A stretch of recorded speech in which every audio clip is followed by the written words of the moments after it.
for bugs.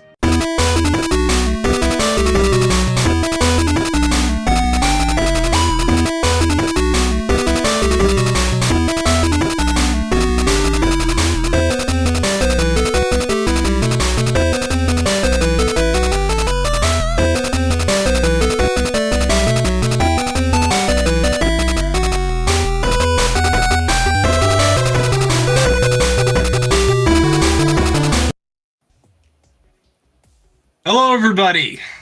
On this fine Thursday, November 21st, welcome to another episode, well, the second, really, of Snow Himbo Streams. I am your host, Snow Himbo. I have some cool new wireless headphone sets, so that's kind of neato. They're sexy. I like them. I know, they really are. They match me. Both sexy things. Anyway, I am joined with Miss Witchy Perfect and Alex Knight. Thank you guys for joining me once again. And boy, do we have a load of shit to cover. It's been one hell of a week. Seems like some new fresh hell drops every single day. Yeah, I hope everybody's having a good week. How's your guys' week going so far? Go ahead, little brother. You say it. It's going fine as usual. Nothing much has happened. Just working my ass off as I usually am. But I sort of took in a little vacation from my shows. But I'm here, and I will be back on all my shows Sunday.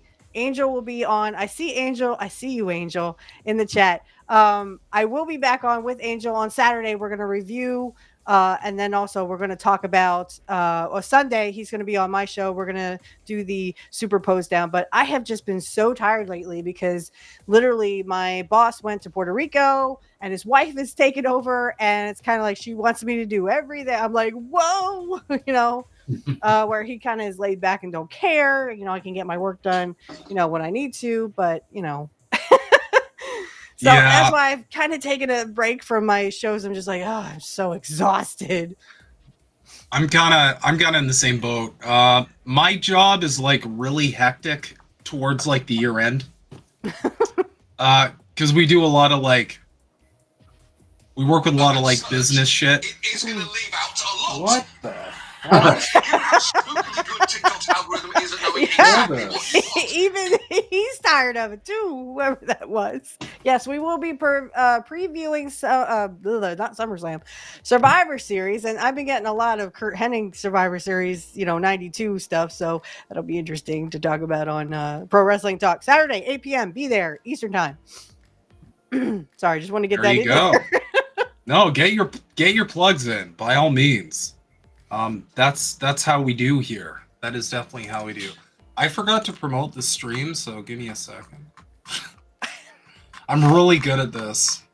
Like, amazing. Angel, help us promote. Angel. No, we're good. It's all good. I just don't do that. I was going to say, I'm sure you guys heard about Matt Gates' replacement today. Yes, I did see that. And I was just telling Snow before the show, Alex, it's funny you mentioned that. I was just telling Snow that literally, I wonder what they have on Gates. I mean, everybody knows that he has ties, or at least you should know that he has ties to Jeffrey Epstein. So my question is, what are they dangling in front of him saying withdraw, withdraw, withdraw, that could come out should he have been appointed? So it's interesting that happened, and then all of a sudden now his replacement is a big Zionist. Shocker. So I'm trying to find it. I agree with here's I got this. I don't mean to toot my own horn, but I'm gonna fucking do it anyway. This is kind of the take from Due Dissonance that I agree with. Yeah. Turns out Trump was playing 4D chess after all. Nominate all the Zion-Nazis on Miriam Adelson's list. Only choose MAGA nominees so fatally flawed that they can't be confirmed. Blame the deep state for sabotaging your nominees. continue business as usual. Yeah. I think that's pretty much all this fucking is. I think that's all this ever was. Mhm. I think this is all kind of just like, I don't know. I've never, anyone who knows me knows I'm very outspoken in so far as like, I have never subscribed to this whole like Donald Trump is anti-establishment shit. I've never subscribed to this whole like he's fighting the deep state or whatever. I will very publicly go on record saying I think Donald Trump is the greatest psyop of the 21st century. Mhm. The I'm fact right that there they with can you, get Stone. Right there. the fact that they can get a billionaire with lifelong establishment ties and they can convince people that he's fighting for them and not for all of his crooked buddies is beautiful. This is hilarious. Again, Because you have a bunch of emotional supporters Mhm. who will just, you don't even need like the feds to do the work for him. They'll just make up excuses. Any bullshit he's doing, it's 4D chess. He's operating on some level that we don't understand. He's just that like brilliant and calculating, yet he couldn't make a casino turn a profit. But he's that calculating that But this just goes back to what I was saying earlier when we were kind of talking before the show. That, I mean, as Indy said, Indy from INN, please subscribe. As Indy Who? said in one of the chats, that, you know, Donald Trump is in the WWE Hall of Fame for a reason, guys. This is all professional wrestling, heels and baby faces. And I knew right after the first attempt that this was going to make Donald Trump the biggest baby face in the freaking world. And boy, was I right. And the other thing is, I mean, the rich would really love a civil war, guys. This is coming from the top down, not the bottom up. A Kit was showing this, that people are like, I want a civil war, damn it. I'm like, I'm not hurting my neighbors because you rich people want us to kill each other, basically, or delete each other. That's not going to happen. And that's why I'm saying Jimmy Dore and Kit Cabello are 100% correct on this. It's coming from the top down, not the bottom up, because the rich would really love us to just delete each other so they don't have to do it themselves. yeah. And then here's the thing. The second there's anything like a civil war out there, that gives them a perfect opportunity to clamp down and create the security state that they've all been jerking off about for years upon years. They can just go, oh, well, it's crazy out there. I guess we'll bring in the military and the police and, you know, make sure everybody's nice and locked down. Well, to respond to Steph's point about Jimmy Dore, you know, people, you know, all the fake progressives who say that Jimmy Dore is the biggest grifter ever and all that stuff, that could be further from the truth. I mean, the biggest grifters are the ones like Kyle Kowinski, Crystal Ball, Humanist Report, Vanguard, you know, all these people, you know. They make my skin crawl. You know. Yeah. I'm pretty proud of myself. I got the Vanguard dweebs to get so fucking mad at me for ratioing them that they blocked me, and then I unmuted you to tell you you're a retard or something like that. I was like, yeah, I'm like, wow, you guys got so triggered over you shilling for a deep state hologram, as Russell Dobular would say, that you went straight to fucking ableism over it. Are you kidding? Oh, yeah. They did it for nothing. Well, they did it because they want to suck the dick of the rich so they can kind of make it. You know, they would love to have that establishment money. And considering the fact that they blame their own audience for them giving the blowjob to Ryan Grimm, and they blame Jimmy Dore and their own audience. Well, here's the thing. These people you don't see it right now, and you might not see it for a while, but these people, the Crystal Balls and the Kyle Kalinskis and the Vanguards and the Young Turks, this is the new corporate press. Nobody sees it yet. You need to break away from thinking these are independent people. These are the new corporate press because they know younger people. Yep. They know millennials and Gen Z and even, you know, older millennials and maybe Gen X if they're not all dead by now. You know, they don't watch, the majority of them, they don't watch CNN anymore. They don't watch BSDNC, if it will. They don't watch Fox News. They watch younger shit. You know, conservatives, they watch like Joe Rogan and all that. I wish RT America was still around.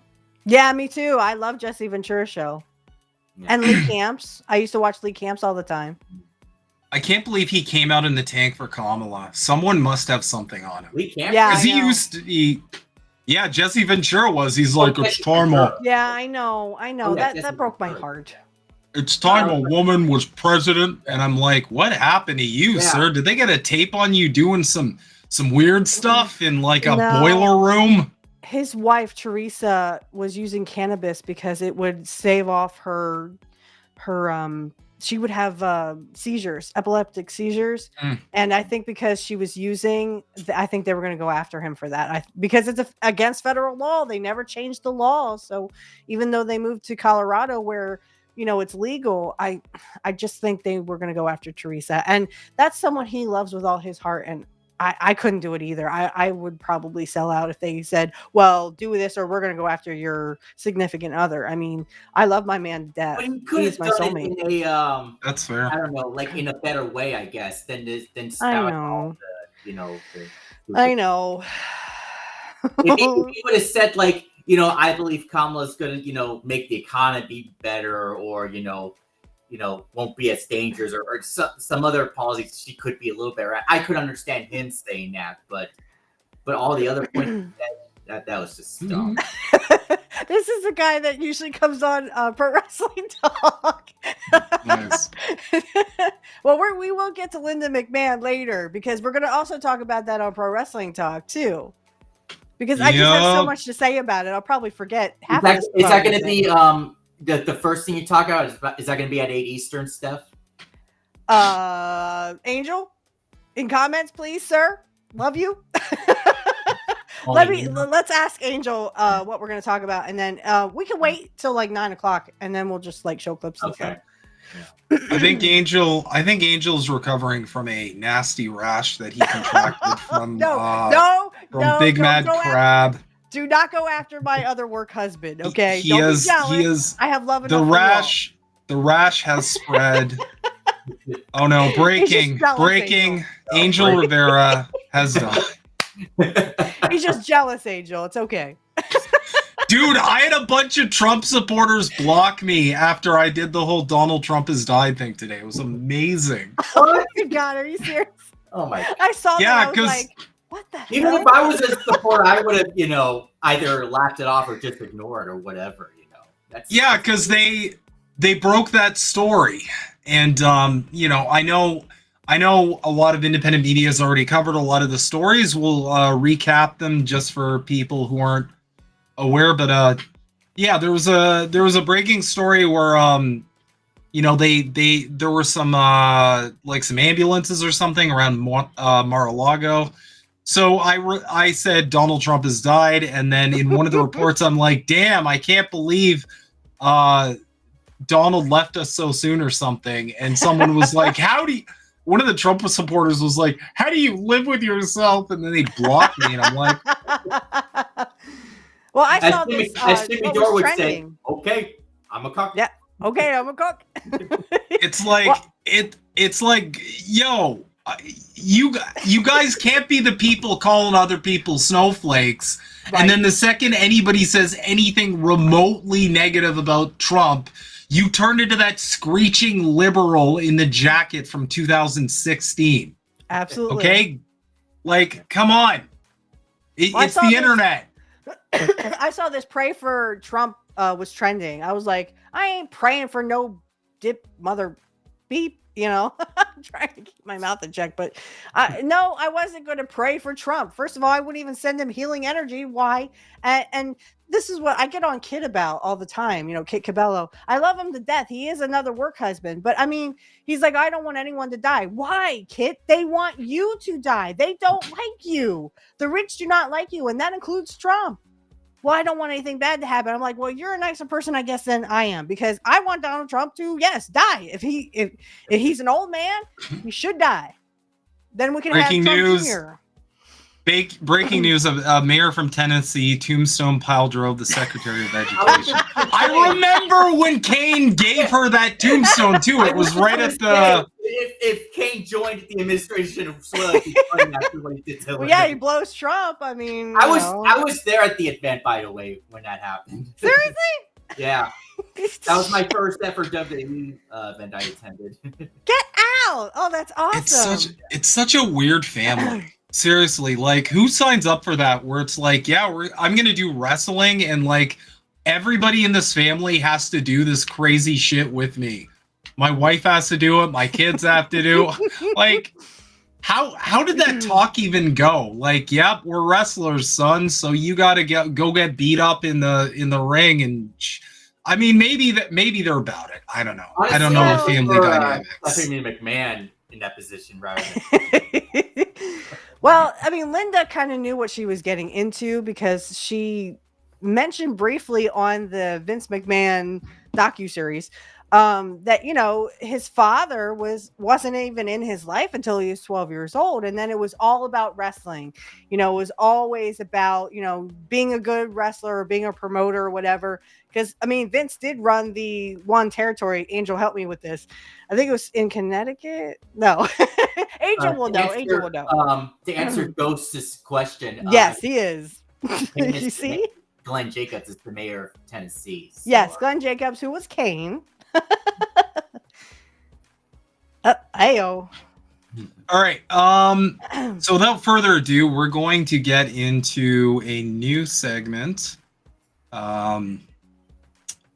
and go over some Orwellian bullshit. Yeah.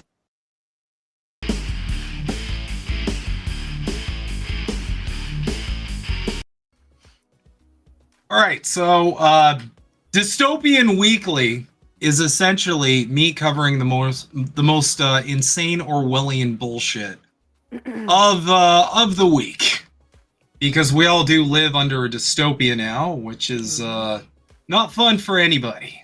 Mm-mm. But I'm really not looking forward to any of this. I made a comment on Twitter stating like, I'm so glad we finally got our own Ministry of Truth. So just in, Elon Musk and Vivek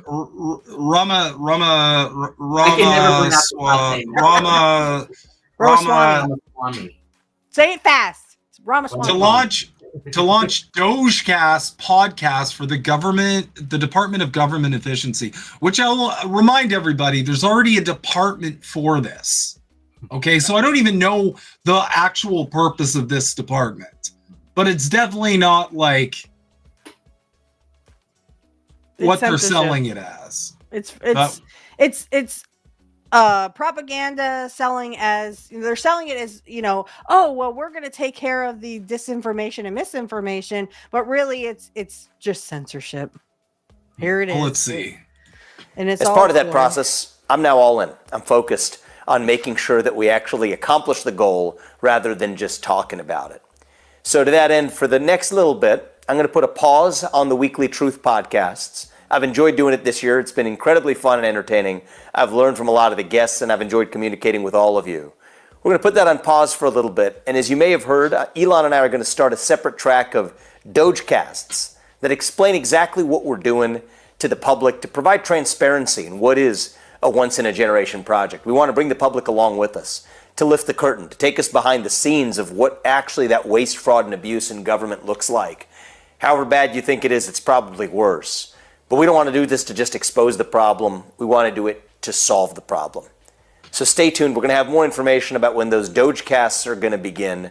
We are neck deep right now in transitioning to the new dawn on January 20th. But in the meantime, I thank all of you for your journey this year, for joining us. I've loved doing the truth, and we're just going to put it on pause for a little bit to hopefully embark on this new chapter of saving our republic. Stay tuned for further details, and we'll be in touch. That sounded neck deep. I was thinking but also, I'm not gonna lie, there was something deeply like Orwellian about that. That had a really dark, like weird vibe to it, where it's like we're literally getting the Ministry of Truth.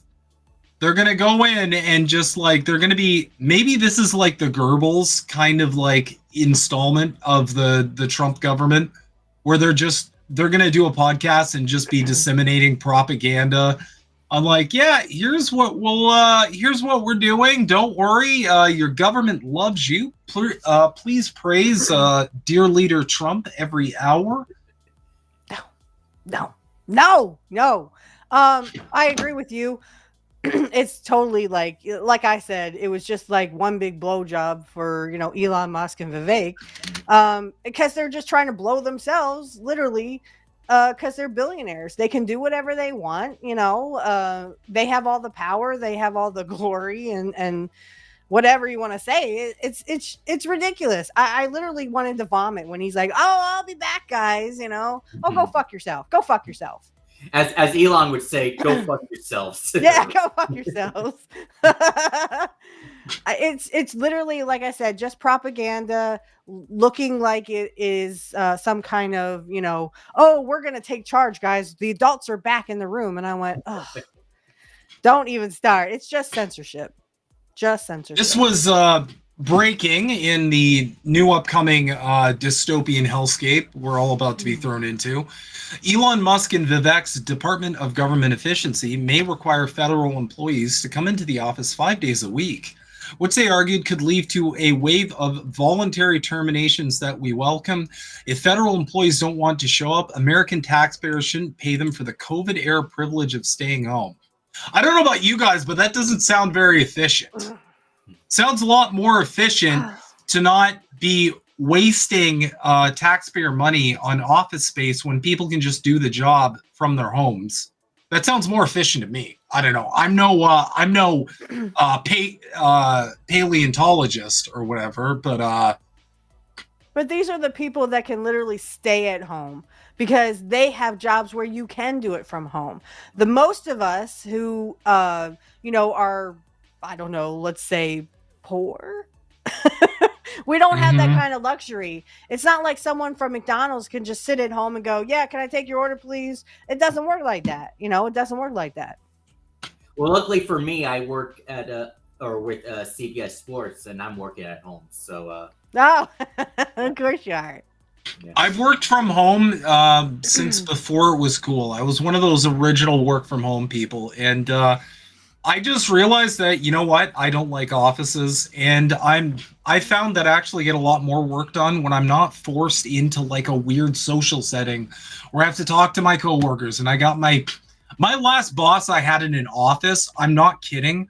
My boss would literally be over my shoulder watching me work, and I could smell like his weird pastrami breath, like just over my shoulder. And I remember the last day before I quit, I pulled an Ace Ventura and I was like, "Arr, arr, arr, arr, arr." Like I barked at him because he was too close to me. It was the best send off ever. Because he backed up. He's like, "Jesus, what's wrong with you?" And I'm like, "Get out of my shoulder." Right. You should And then I know left. what's wrong with you. Yeah, what's wrong with you? Yeah. See, I work in an office, but I work in an office of like 3 or 4 people. We are a very small business. Now, yeah, I do kind of get to do my own work, and I fix computers for a living.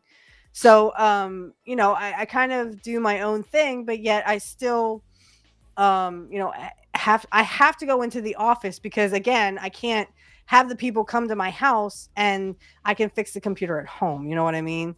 But I mean, it's a great job. I love doing it. I love tearing computers apart and then putting them back together. I had a screen replacement today and everything went well. So, but I'm just talking like, if you do work in an office, that's fine. But you also have the luxury of literally going home and working from home. Whereas, I don't have that luxury because my main job pays the bills and my shows are kind of lacking. But I'm hoping they'll, kick off, and I'll be able to just work on my shows. That would be wonderful. And speaking of computers, Snow, do you have any thoughts on the upcoming RTX 5000 series? I feel like if we're not all like scrambling for bottle caps in a nuclear holocaust, it will be pretty pretty sweet. I do need a new graphics card. Yeah. How long has it been? I've been using the same. And how much is this one? Like what, $5,000? No, Insane not amounts. 5,000, but Okay, well, it's they rumored to ain't be cheap. like it'll be rumored to Ain't be cheap. like either $2,000 or $2,500. So I know. I will say though, if you are gonna get a graphics card, get it before those fucking tariffs kick in. Yeah. Because that's For not gonna sure. be fun. For sure. That They is just not- need to add a display 2.1 support, and that'd be a huge improvement from the 4090 series. Or the Mhm. 4090. Yes, but I mean, the 49 series is still good. Yeah, right? but I mean, like it's for kick-ass example, graphics.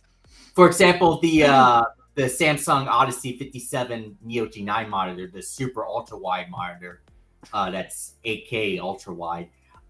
It has DisplayPort 2.1, so Nvidia needs to put that with their new cards. So Well, it'll get there. Okay, let's just I mean, gaming's gonna be everything's gonna go to virtual anyway. that's kind of how we're going, you mean digital? Yeah, digital and virtual. Yeah. Yeah. Oh my god. Yeah, I know. I'm right there with them. Like, how can you wear that virtual stuff for like 8 hours? Yep. But yeah, there are more than 2 million federal workers in over 400 agencies across the country. 80% of federal employees works outside of Washington, according to the Partnership for Public Service. So yeah, we're already not very efficient. I didn't have very high expectations for anything related to this department, nor should anybody else, but I digress. But anyway, let's move on to this was a good post from Track APAC. Yeah, but that account, I don't like that account very much. I mean, I don't like it. I don't like it either, just because like it's kind of like shit Libby. Like they're kind of too in the tank for people like AOC, which I wonder after she voted for the bill we're going to talk about. Yeah, I tagged the account saying, do you have something to say about it or whatever I said, and no response. No response, of course. Yeah, Elise Stefanik, we know her. Rabid Zionist. Pro-Israel bootlegger Marco Rubio. Of course. Zionist former Congressman Lee Zeldin. And then we've got Mike Waltz to serve as National Secretary Advisor. I like this breakdown because it really kind of paints the picture of like how very much he is not draining the swamp. And to everybody who's MAGA, who's finding this out, start listening to people who identify as post-duopoly or like apolitical, because we've been talking about this shit for 8 years now. I have for sure. I have too. During the campaign when he was talking being pro-Israel and anti-Palestine. And yeah, we need to have Israel needs to have more of a say in our government. I mean, that was like a dead giveaway. But yet, again, people don't want to. They don't hear that stuff. They only hear, "Oh no, Trump almost got assassinated." Holy crap, And again, the whole babyface thing, erupted. And then, though there was a few more attempts on his life. Oh my gosh, that literally took out everything. Trump could have said, "I am a assaulter of children, and what are you going to do about it?" And no one would have heard that. No one would. They just would have skipped over it and be like, "Oh my gosh, did you hear that someone tried to get..." lose any votes. Right? Yeah, he literally said that, and they still voted for him. So I mean, it doesn't matter what Trump says. It's what happened to him. Oh, did you hear that Trump almost got assassinated again? This is the third time. That's all I heard from the Trumpers in kids' chat rooms. Yeah, this just keeps going down. This just keeps going down too. Yep, even Oz is in the tank for APAC. I didn't vote for him or Fetterman, but there's things about Dr. Oz I don't like. Not to mention that this is our most recent one. I wonder if Caroline Lovely has taken money from APAC yet. I don't know. This is the most recent one. Pro-Israel fanatic Pam Bondi is the next Attorney General after Matt Gaetz has withdrawn, which was breaking news. he withdrew, and I'm gonna be honest, like my first thought was, what dirt do they got on the guy? Same thing. I was thinking the same thing. Say two great minds, Snow. Indeed. But you know, This people is what say, he said. with a female, you know. Technically, she was 17 and he was 30. I mean, look at it from this point of view. If that had happened with a poor person, you know, a non-rich person, they would have thrown that dude in jail forever and called him a pedophile. I'm just saying. Yeah. I mean, at this point, I've joked about this, but I think in order to be a Republican, you have to be a pedophile. Like they're probably going to just shoot you if you don't have some history of pedophilia, I imagine. Because like all of these people are so fucked up. And the crazy part too is these are the first people who are like, they're coming after your kids. The Democrats want to do horrible things to your kids. And all of them are like pedophiles. It's hilarious. Yeah. Because so this is what he said. Sorry, Whitney Webb has spoken about this so eloquently, and I can't promote her enough.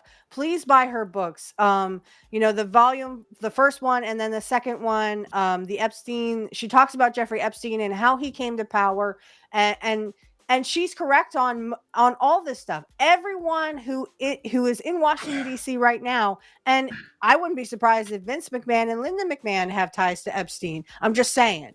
I wouldn't be surprised. I have not heard as much, but I'm pretty sure it's legit that everyone in Hollywood, right? Everyone in Hollywood and in Washington D.C. all had ties to Jeffrey Epstein. It all comes back to Epstein, and P. Diddy too. Yeah. You know, I'm sure he was a part of that Epstein circle. So Matt, this was his message. I had excellent meetings with senators yesterday.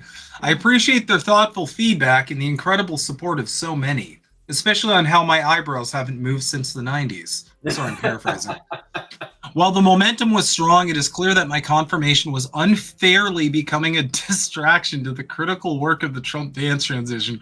Right there, I'm just like, no shot. No shot, bro. No fucking shot. What do they got on you? What other demonic? Did they catch you with like a blood ritual with infants or something in a back pentagram room or something? Wait. Time out. Pentagrams are not bad, Snow. They are good. It's just that the Christians have kind of hijacked them and used them.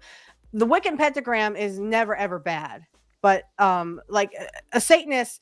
The thing is between Wiccans and Satanists.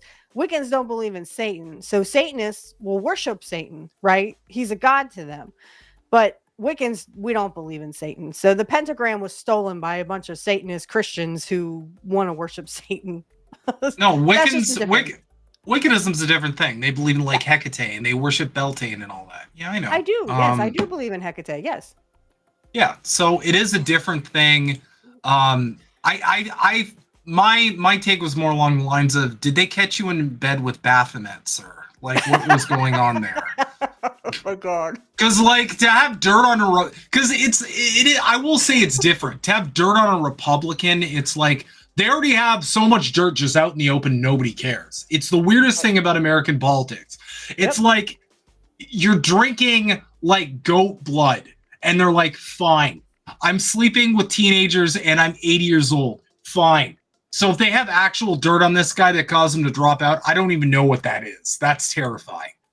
But the one I'm most interested is when Tulsi Gabbard goes to these meetings, especially with Bernie Sanders, because remember Bernie Tulsi years ago. Mm-hmm. I just wonder how that's going to go with she and Bernie. Oh, hi, Tulsi. How are you today? I'm fine, just fine. I sucked a dick today. No, I just meant if Bernie's going to smear her with the Russian Putin. Probably, because he's a cuck. Yeah. Probably. Mm-hmm.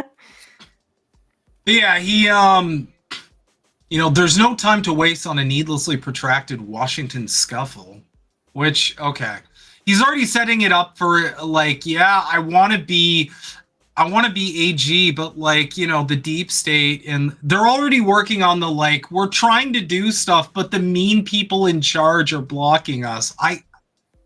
If this works a second time, I have no more faith in Americans. I'm sorry. And I just wonder They're what already- he's going to do now, because he just departed from what was he, Congress, or he was a congressman? Is that correct?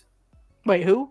Matt Gaetz? Yeah, he yeah. withdrew to be the AG, Yeah. and now, as I understand it, I guess he has to, I don't know, go back to what he was doing. I don't know. I think he was in the This Senate, is just right? weird. He was in the Senate, I think. Yeah.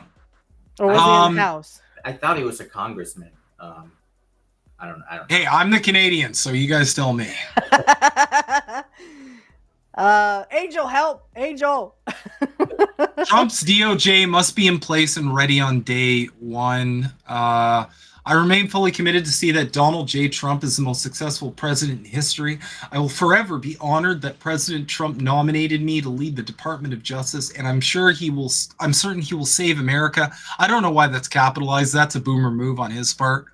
Unnecessarily capitalizing words that don't need capitalization. I don't see the capitalized. Save America. Oh, I don't that. know why- Yes. Yeah. Okay, Yeah. okay. Yeah. I was Like a like, what? hashtag. So Matt Gaetz was in Congress. Yeah. Yeah. Mhm. Thank you, Angel.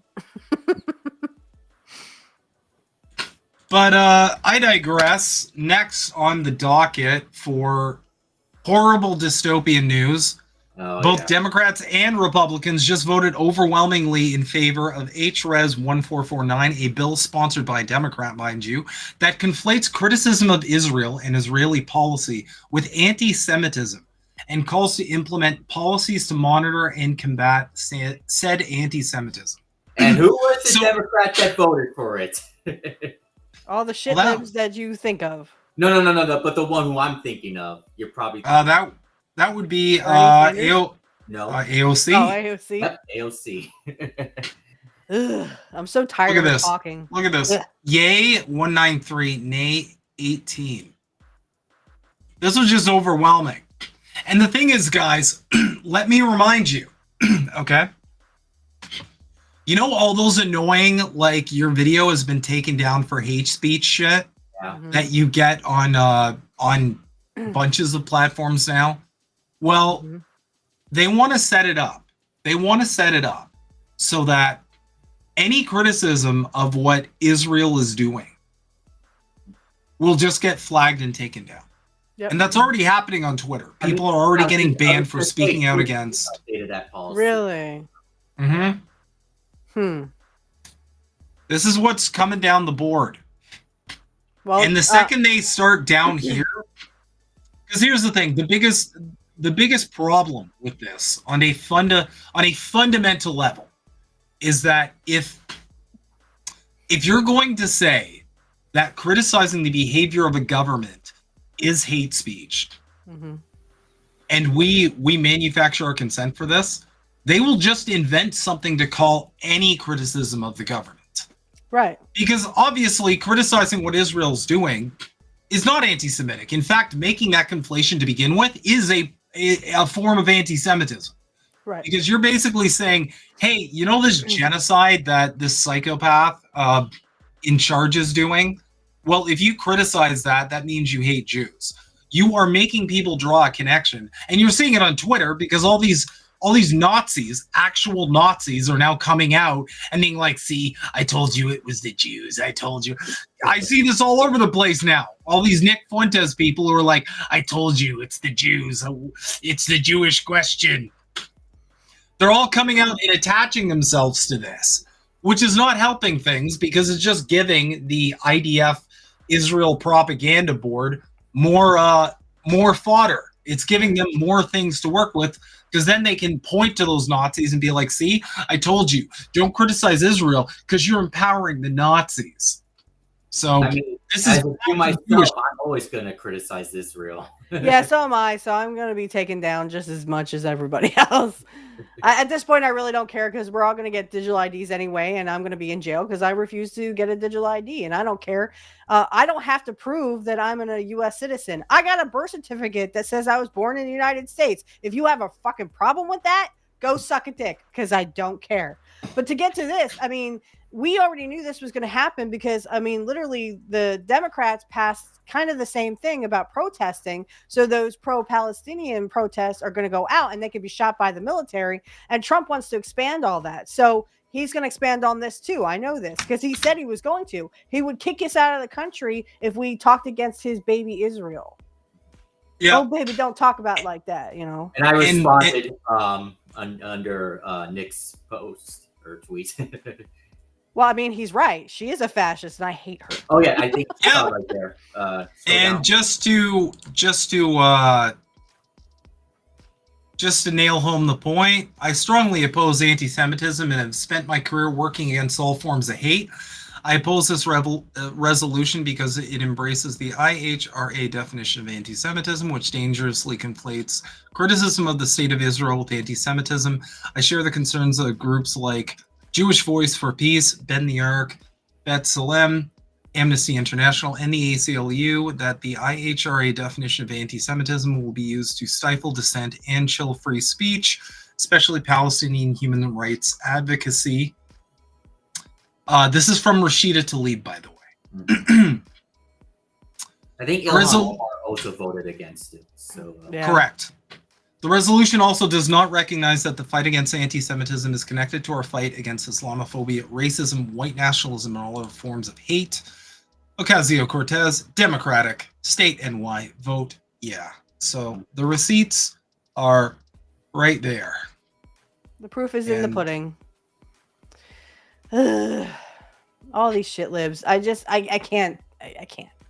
It pisses me off that, you know, and then they're like getting all uppity and like, oh, well, if you voted for AOC, why did you vote for Trump? And one woman was like, oh, because she's Spanish. I went, oh my God, this is exactly why Congress has. Yeah, I mean, they have Congress has a very low approval rating, but yet they have a 98% attention. You know, what is it? Attention. Anyway, they keep getting reelected. Mm-hmm. And then I've actually got a good breakdown of why this is a problem from Sana Saeed. Only 3 Democrats voted against HRes 1449, condemning the global rise of anti-Semitism and calling upon countries and international bodies to counter anti-Semitism, which endorses the IHRA definition of anti-Semitism.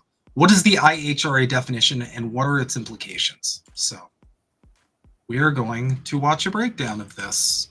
Core of this hysteria, at the core of this manufacturing of anti-Semitism on campuses, is who is defining anti-Semitism and how it's being defined. In 2005, the International Holocaust Remembrance Alliance published a working definition of anti-Semitism, and while the definition itself doesn't mention Israel, among the 11 examples of anti-Semitism it does give, 7 include Israel. The ERA definition of anti-Semitism, which is vague, conflates Israel and its actions with Jewish people, a conflation that's been criticized as not only dangerous for the safety of Jews, but also as suppressing any and all criticism of Israel. Compare this definition to the one set out in the Jerusalem Declaration in 2021. While it also received criticism for erasing the Palestinian experience, the Jerusalem Declaration not only provides a clear, concise definition, but it also explicitly states that anti-Zionism and support for Palestinian freedom between the river and the sea are not anti-Semitic.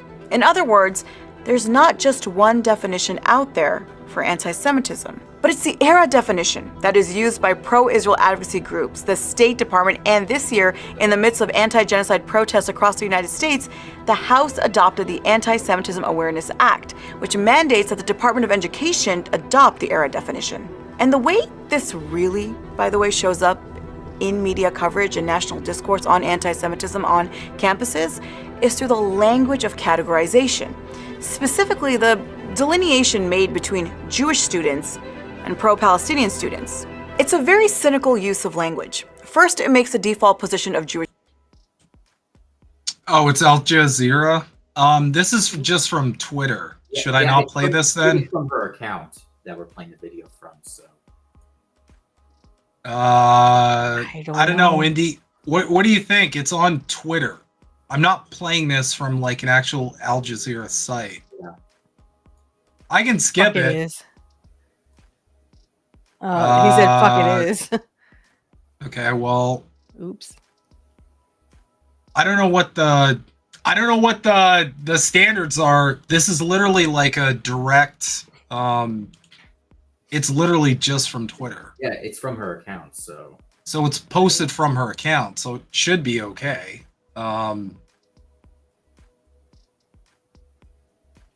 Okay, well, well, it says too late now.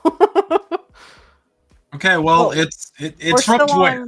We're still on, right? We're still on YouTube. Yes. Yeah, I think the thing is, like, they got us a strike previously, so it's fine. We can skip it. I like pretty sure. I'll basically break down what the problem here is. Okay. The problem and why this bill is so bone chilling. Why this bill is so bone chilling is it's essentially going to repackage critique of a state's behavior, a government's behavior, as hate crime, which is a slope that we never want to fucking go down. The second a government rules that it is hate speech or not permitted to criticize the actions of a government, that is pretty much as fascist as it gets, because that means unless you shut up and silence yourself, or worse, pretend to support the behavior of a government, however atrocious, however genocidal in the case of Israel, you know, they have the right to punish you for it. That's the terrifying part. So take that as it is. But yeah, I don't know. This isn't a good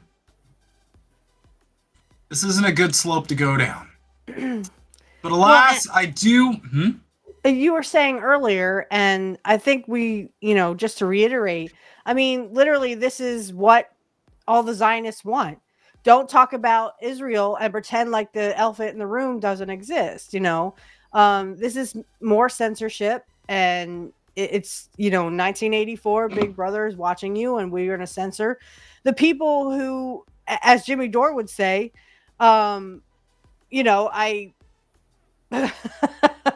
I can't really say anything more than what we've already said about it. It's just more censorship, and I mean that's how it's going to be. Now you can't criticize anything. It's and as Kyle Kalinske said before he became a cuck, it's a slippery slope. You're going to go right down to, well, you can't say anything bad about anything, or you will be taken off.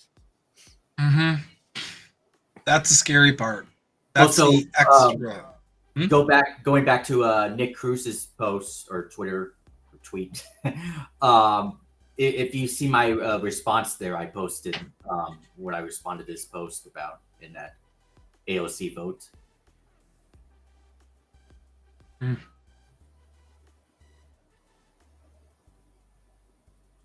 I didn't see it. I'm sorry. Yeah. Do you want to link it? Oh, well, you were at his tweet earlier, like a few minutes ago. Okay.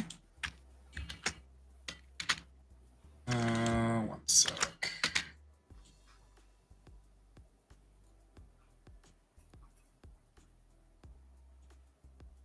Here we go. Yeah, there it is. She's a pro-war person. Yeah, I was paraphrasing what she was saying about Tulsi Gabbard, like I think it was a week ago, where you're just talking about Tulsi is a pro-war person globally, and I was using that towards her because I think, at least in my opinion, as much as Tulsi Gabbard sucks on Israel, I know that came out a little weird, but oh my. I still think AOC is worse than Tulsi on foreign policy because at least absolutely on Ukraine, Tulsi has a better position on Russia, Ukraine than AOC does. So yes, yeah. And this is kind of like that. Anything you can do, I can do better. But then, like, if I talk shit on you, it's because I mean, I think AOC honestly said this into a mirror because Yeah. Tulsi, again, Tulsi is Tulsi. Whether you like her or you don't like her, I think she's part of the establishment. So, Yeah. but AOC literally was looking into a mirror when she was talking about this because I mean everything she threw onto all the shit she threw on Tulsi is literally coming back in her face. What did Jimmy Dore say? Every time they throw shit at me, it goes in a wind and it comes back and hits them in the face. Yeah, and the thing is, like I've said before, this makes more sense when you look at these two parties as one object. Because it's kind of like the weird thing about Democrats and Republicans, and it's kind of the same up here in Canada with liberals and conservatives. You kind of have to pick a war. Because all the conservatives, all the Republicans, all the MAGA people, they're super against the war in Ukraine, and they're like, yeah, you know what? Why are we sending all this money over there? But when it comes to Israel, just fucking crickets, total crickets. Overwhelming majority, pretty much, except for Thomas Massey.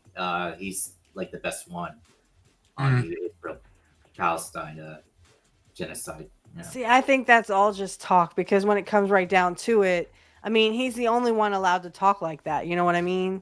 So I think it's all just, okay, you can say whatever you want. It's kind of like what they did with Bernie Sanders. Against the Israel policies and all that stuff.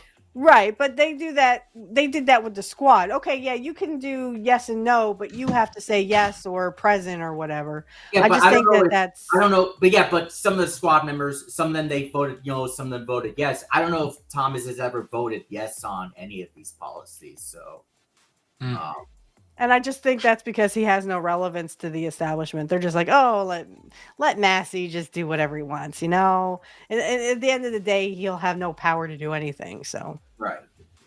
Yeah, my my point is each party kind of has its own American rival that they've got to either support or be against. And if you look at them as one object, it's just like the Uniparty, and they're just kind of trying to go against all of America's allies, the big ones.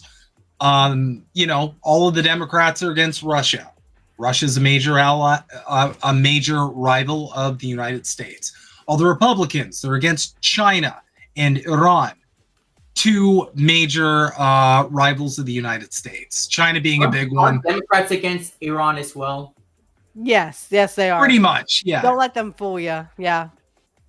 It's just the Republicans. I feel like they have more room to be just hardcore Zionists, and that's because the Republicans, they have the support of the Christian group that's hardcore Israel too, but for weird biblical reasons. Which, if you haven't gone down that rabbit hole, I highly advise you to do so. It is psychotic and funny. But I digress. Moving swiftly along, we do have some good news for today. Yay, that is great news. What happened? Arrest warrants issued for Netanyahu, Gallant, and Hamas commander over alleged war crimes. Judges at the International Criminal Court, the ICC, have issued arrest warrants for Israel's prime minister and former defense minister, as well as the military commander of Hamas. A statement said a pretrial chamber had rejected Israel's challenges to the court's jurisdiction and issued warrants for Benjamin Netanyahu and Yoav Gallant. Warrant was also issued for Mohammed Diaf of Hamas, although Israel has said he was killed in an airstrike in Gaza in July. So I don't know if you can arrest a dead person who was killed in an airstrike. Judges said there are reasonable grounds the three men bore criminal responsibility for alleged war crimes and crimes against humanity during the war between Israel and Hamas. Again, it is not a war. It is a genocide. I was just going to say, it's a genocide. Do not ever use the word war. Okay, I'll put it this way. There's no war on earth where one side can turn off the power and the water for another side of the war. That's not a war. Okay, that's a weird. That's when there's women and children getting blown up in the tens of thousands. You need to use a different word than war. But The smart people tuning in clearly know this. So, Prime Minister Netanyahu condemned the ICC's decision as anti-Semitic, which is the least surprising news of the day, while Hamas said the warrants for Netanyahu and Gallant had set an important historical precedent. No, all I did was Kabuki Theater. Because they're not going to put Netanyahu. They're not going to put Bibi in jail. Trust me, it's like Trump. Everyone's like, "Oh, when Trump, they're trying to put Trump in jail." No, they are not. Just remember when they originally got rid of Netanyahu in 2021, he then came back a year or two later. So yeah, I just don't. I mean, Netanyahu's got the U.S. by the balls. I mean, come on. Just like Jimmy Dore said, they have you by the balls. Come on, give it up. I will say, my prime minister was actually forced to make a statement on this, and it's good. His response is good. But I want everybody to enjoy the awkwardness and anxiety of the response. Now that the ICC has issued warrants for Prime Minister Benjamin Netanyahu and his former Defense Minister Yoav Gallant, Canadian law enforcement is obligated to arrest them should they come to Canada. Will you allow that to happen, or will you step in to prevent an arrest? First of all, as Canada has always said, it's really important that everyone abide by international law. This is something we've been calling on from the beginning of the conflict. We are one of the founding members of the International Criminal Court, the International Court of Justice. We stand up for international law, and we will abide by all the regulations and rulings of the international courts. This is just who we are as Canadians. Now that the ICC has issued... So, to me, that's a no. There it is. To me, that's a no. I mean, it could be a no, but it's still way more than I expected. Way more than I expected from our prime minister. I thought he would just use some weird shit like the standard lines. Israel has a right to defend itself. October 7th, blah, blah, blah. But he's kind of forced to be like, yeah, I mean, we'll follow the law. Well, if we asked Kamala that question, she would have been like, well, I come from the middle class. Yeah, I come from the middle class, and I'm going to help the middle class. I'm going to cut taxes for the middle class. I can't do the impression. You'll have to get Steph from the Jimmy Dore show. Or that the other Kamala impression, the conservative woman. I don't remember her name. I can't remember her name. But this guy is a WEF slut. Okay, he comes from the WEF. He was put in by the WEF. I almost said the WWE. Oh my! I need to go to bed. Well, the World Economic Forum has pretty much. We all know they've penetrated the cabinets of Canada, but and the United States. If you follow the money, their tendrils are most certainly within a lot of the cabinet choices for Donald Trump, which I will. I'll just show it. Response to Rick Solis. I was going to say, Freeland, weird, she was smiling the whole time. She didn't look constipated. He's like, Netanyahu? What? I saw that too. I was just laughing. I'm sorry. I had to mute myself. I was laughing so hard. Oh, God. Hey, what's,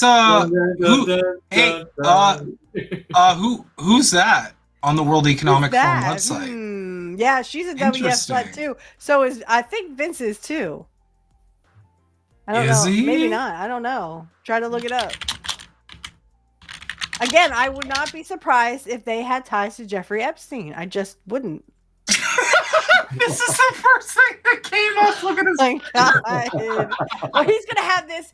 This literally, and Angel can speak about this too. We were mentioning this a couple weeks ago, didn't we? Yes, because we had to on Pro Wrestling Talk. Again, this is gonna follow Vince for the rest of his existence until he takes his last breath. This is what he will be known for now.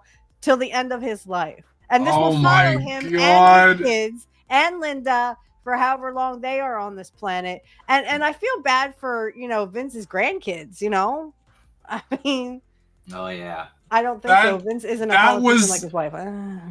That was the perfect Google search. Oh my God. Holy fucking shit. I mean, Angel couldn't come up with anything better than that. I'm kidding, Angel. I love this though. This is from the first I found it was from Professor Zankus. Follow him if you haven't. He is How are awesome. you not following him? This is a I'm sorry. This is a different Twitter account. But yeah. What is wrong with So that's you? why he has a different Twitter account, and I didn't see it. I made a different account for Twitter for streaming purposes, just because so many idiots have blocked me for being idiots, and I've ratioed them. Like I want to be able to cover some insane bullshit Jordan Peterson covers, and he's blocked me because he got triggered in his anti pants with me calling out his fake psychology degree. I know it doesn't matter now because in Twitter now you can see the blocks, but it's I'm a little slow in the uptake. So, in a final fuck you to the American people before leaving office, Joe Biden just told Ukraine it doesn't have to pay back $4.65 billion of the $10 billion in aid that was supposed to be a loan, and American workers can go to hell. We don't matter to them. Biden seeks to cancel over $4.5 billion in Ukraine's debt. Yeah. Isn't that lovely? And there's a statement, don't they have a country to rebuild? Don't we? Yeah, I mean, BlackRock has that under wraps, So, BlackRock is doing the rebuilding in Ukraine.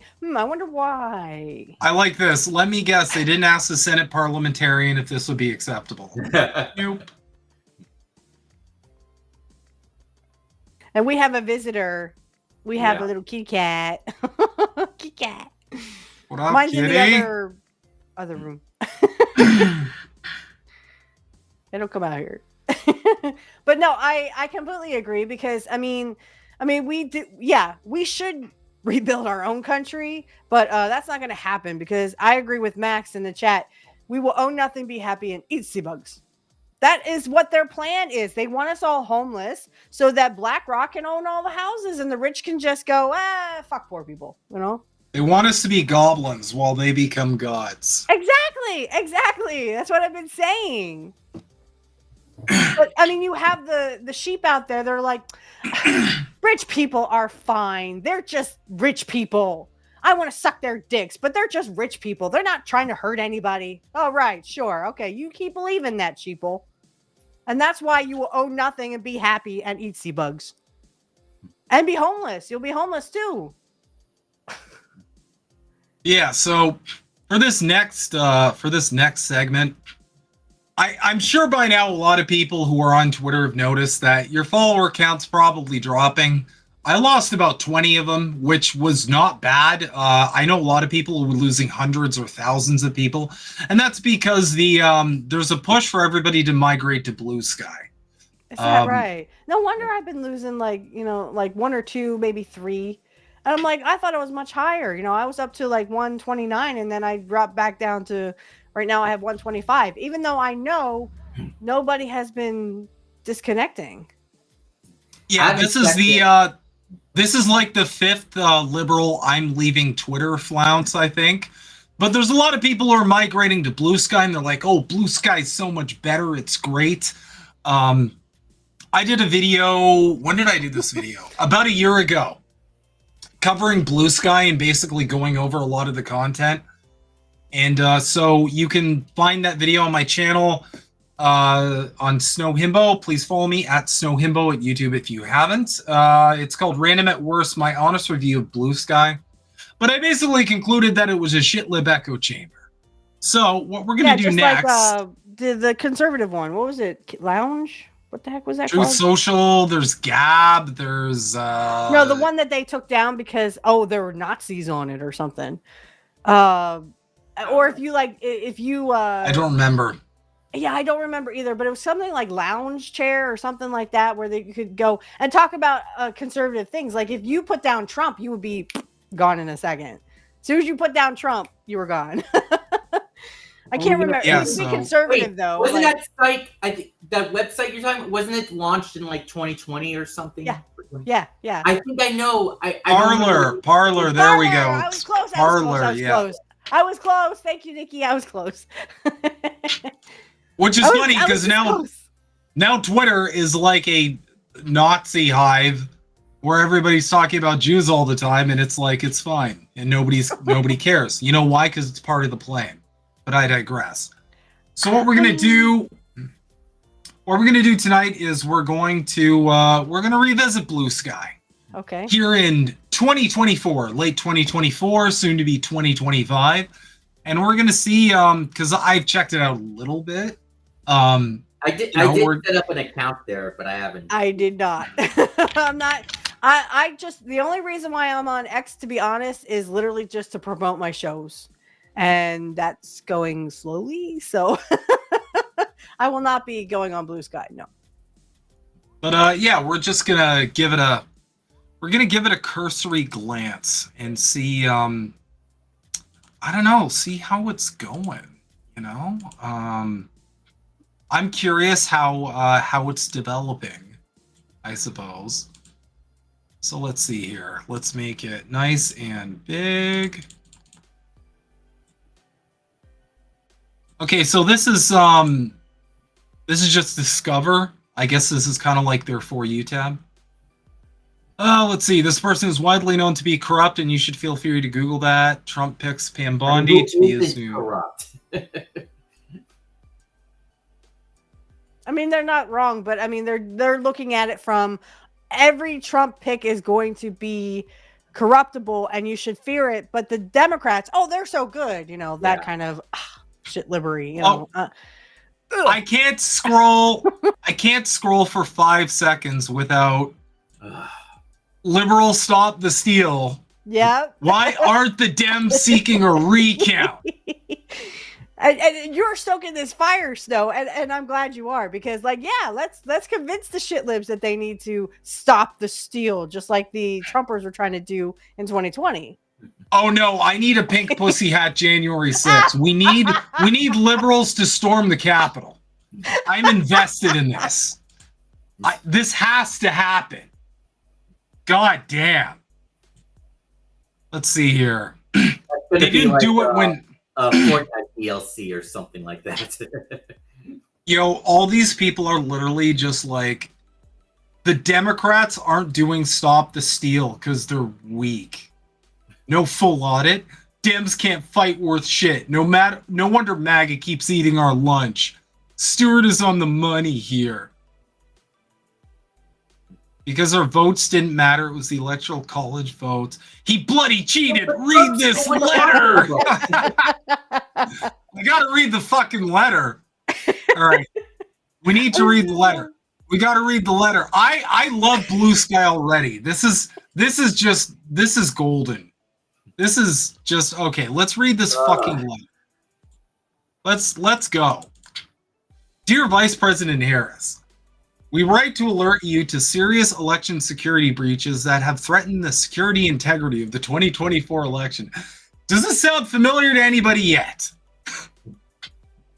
And to identify ways to ensure that the will of the voters is reflected and that voters should have confidence in the result. The most effective manner of doing so is through targeted recounts requested by the candidate. In the light of the breaches, we ask that you formally request hand recounts in at least the states of Michigan, Nevada, Wisconsin, and Pennsylvania. We have no evidence that the outcomes of the elections in those states were actually compromised as a result of the security breaches, and we are not suggesting that they were. Well, you kind of That's are. what stop the steal is. You are literally saying that, we think he stole it in these states, even though, they had been building him up as the biggest babyface for the past 6 months, 7 months, Yeah. This is just gold, pure gold. But binding risk-limiting audits, RLAs, or hand recounts should be routine for all elections, especially when the stakes are high and the results are close. Sir, that was not close. That was a blowout. That was a complete blowout. We believe that under the current circumstances, when massive software breaches are known and documented, are they just taking all the shit that the MAGA people were screaming about in 2020, and they're like, well, actually, we agree with it now. It's the same. This is script. amazing. It is the exact same script for these people. Yeah, this is exactly the script the Trumpers had. All they did was hand the Trumpers, or not the Trumpers, the shitlibs, the same script. Here, this is what you're gonna say. This is what you're gonna, Recounts are necessary and appropriate to remove all potential doubt and set an example for security best practices in all elections. I really want to see what all of these people's take was back in 2020 when all of the hogs were screaming about election fraud. I really want to see it. This is the greatest. This was the safest election. This was the most secure election. That's what they were saying back then. Oh, this is the election is safe and effective. Safe and effective. It was the most secure. It was 100%. 100%. That sounds all so familiar. Safe and effective. I know, right? My vote swells with pride. Oh my God. In 2022 records, video camera footage and deposition testimony produced in a civil case in Georgia disclosed that its voting system used statewide had been breached over multiple days by operatives hired by attorneys for Donald Trump. The evidence... It's the same script, dude. I'm telling you. They literally just made up the script and dusted it off. They dusted off the 2020 script and then they handed it to the shitlibs. I'm telling you. The evidence showed that the operatives made copies of the software that runs all of the equipment in Georgia and certain other states and shared it with other Trump allies and operatives. Oh man, I'm sorry, this is just too fucking good. So we haven't even dipped our toes into blue sky and we already got stop the steal happening. Oh yeah. That's why I'm not going to go on this. I don't think any shitlib is going to want to see my shows. I don't know. Maybe they might. I don't know. We'll see. So we got some cool science stuff. I guess this is cool. It's like an eye. That's kind of looks like neat. an eye, yeah. Hi, kitty. Oh, kitty. Kitty. That's a really cute cat. It is. But you can find that on X. Oh no, it's mayo is spicy. You remember this? You remember this idiot? Mm-mm. No. She's one of those blue MAGA operatives. Of course she is. No, I don't know. Trump's new administration. Okay, so it's just TDS. Matt Gaetz is unemployed. For the next 4 years, I'm giving zero fucks 24/7. Meh. So already, it's just a lot of TDS. There was some good pictures. Oh, okay, cool. There's some beauty. I feel like a lot of these are kind of group therapy sessions. Yep. Okay, cool. Weirdly high amount of space pictures. Well, as you were saying, that therapists are literally going to make a killing this quarter because everyone's going to be at their therapist, with this TDS stuff. Also, celebrities, even though they didn't do it in 2016, some of them have already left the country. So this time, so yeah, weird. Okay, we've got a Guillermo del Toro impersonator. Oh. Interesting. Blue Jay, or I think it's a Blue Jay, right? Yeah. I hope Chappelle Roan is even meaner in 2025. I don't know who that is. I'm so sorry.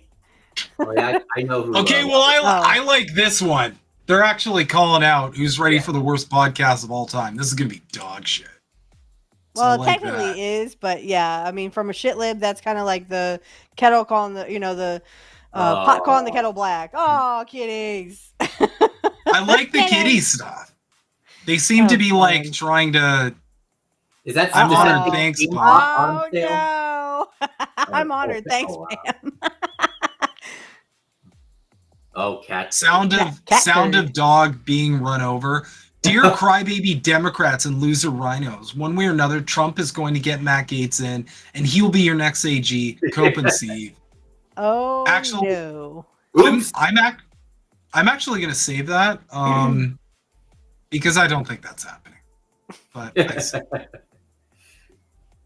Okay, we got some vaccine chart stuff. That's probably because of the whole RFK Jr. thing, which, Well, I know that unvaccinated was trending. I saw that.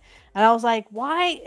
It was half and half. Oh, I'm alive today because of the vax, or I'm alive. I'm alive because I didn't take the vax or whatever. So I mean, it was like 50-50 on what they were talking about unvaccinated. Oh no. Resistance Unite? Is this a thing? Is this like a Morgan Fairchild? She hasn't been a thing since like the 80s. This person just has Kamala Harris as her. Oh, that's so weird. Why do they just have politicians as their profile pictures? It's so odd. Hero worship, man. They hero worship these politicians. It's so strange. It's so bizarre. And there's Pat I think I'm just going to put on noise canceling headphones for the next 4 years.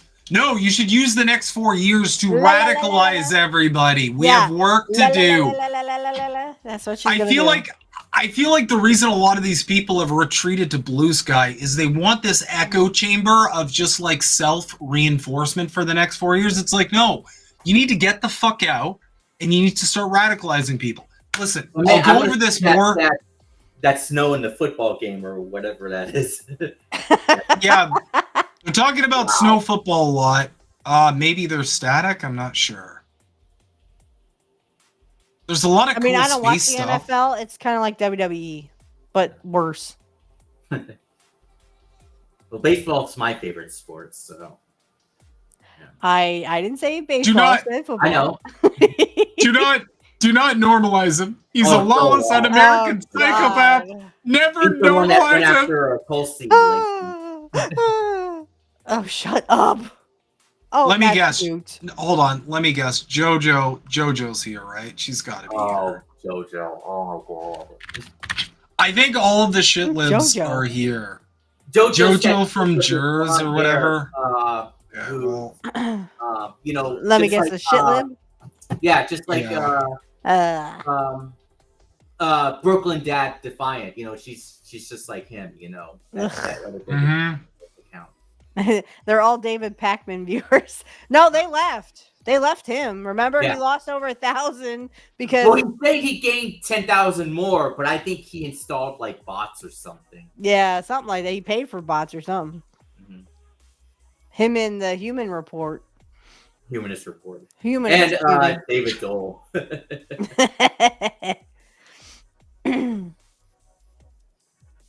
Our next head of CMS, unqualified, must not be confirmed. It's funny how Dr. Oz lost to Fetterman, but he got a more important job for him in the Trump administration. Mm-hmm. And all because he had an R next to his name. Yeah. Look at this shit. This is actually hilarious. Dr. Oz, the uninsured don't have the right to health, but should be given a way of crawling back out of the abyss with 15-minute physicals provided by the government in a festival-like setting. Yeah, that's fuck you, poor people. You just deserve to die because, God forbid, we'd actually give you health care. Oh my God, what? Get out of here, you fucking commie. Oh my! Sorry. Oh my God! We're glazing Fauci. Oh man! It's literally Blue Sky. Earlier. Literally, it's still a shit lib echo chamber. They were doing that when I looked up. The unvaccinated was trending. Some of them were saying, they were painting portrait. They had painted a portrait of Fauci into a wall and saying, "Never forget COVID." I was like, "Oh, you fucking people are so fucking shit libby." Didn't he get COVID 6 times after getting vaccinated? Yes, and he also did. He was deleting gay people with the bullshit that he did with the AIDS epidemic. What? Sorry, just to answer Max, if you're asking if Dr. Oz is a Zionist, he is. He is directly paid by AIPAC. Yeah, we went over the list of who Trump appointed. Yeah, he's gone over 100,000.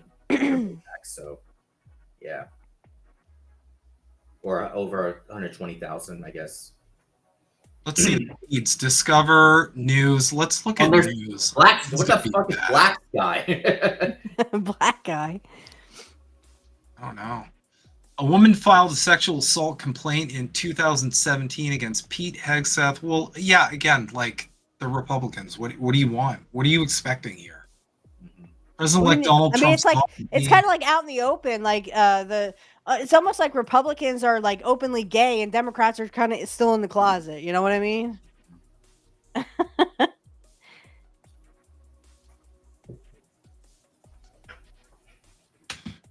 Okay, so this is the news section. So far, I'm not seeing a lot has changed. I'm seeing a lot of just shitlib echo chamber vibes. There's some cool space pictures. That's kind of neat, I guess. Well, I mean, they're looking at galaxies like other galaxies. So, I mean, if you are into astronomy like I am, so to speak, sorry, I'm a little closeted on it, but I do like astronomy and learning about, space, what's out there. I will say though, I find it really frustrating how all of the like Fauci fans, none of them will touch all the like crazy bullshit he got up to during the AIDS epidemic. Mm-hmm. Because he was objectively awful, and they all pretend that just doesn't exist. It's like, it's kind of the same thing with Joe Biden, how like when he ran for president, they kind of like just memory hold like his whole career of like pathological lying and plagiarism and being an objectively horrible human being, and they repainted him as like this empathetic guy for some fucking reason. It was really weird. And what's the movie Jimmy Dore would always reference there, Alex? Fauci was the criminal, and it had what's his name in it? Guy went to Texas. I can't remember his name. Matthew McConaughey. Oh, he was the good guy, and Fauci was the bad guy. I forgot what the movie was called now. Let me look. Okay, thank you. But everyone forgets that movie, that Fauci was literally the bad guy in that movie. All right, now I logged into mine, so I'm curious. Oh, I guess it's Dallas Buyers Club? Yes, okay. That's it. See, like my feed, my feed in comparison, like I'm following. Oh, there's the Lincoln Project. I forgot to follow him. Leak the report, pass it on. Leak the report, the Lincoln Project. Ugh. So, like, there's a lot of good people here, but that's only because, like, I follow the coolest people from Twitter on this, and I try and, like, shut out all I the always follow the...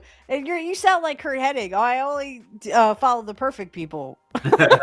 Yeah. By the way, just on a side note, I believe it's... let me just look at the date. Yeah, so November 29th, I'll be going to the Jimmy Dore show in Burbank. Where I really? Live. Oh, interesting. Well, let us know how that goes. Yeah.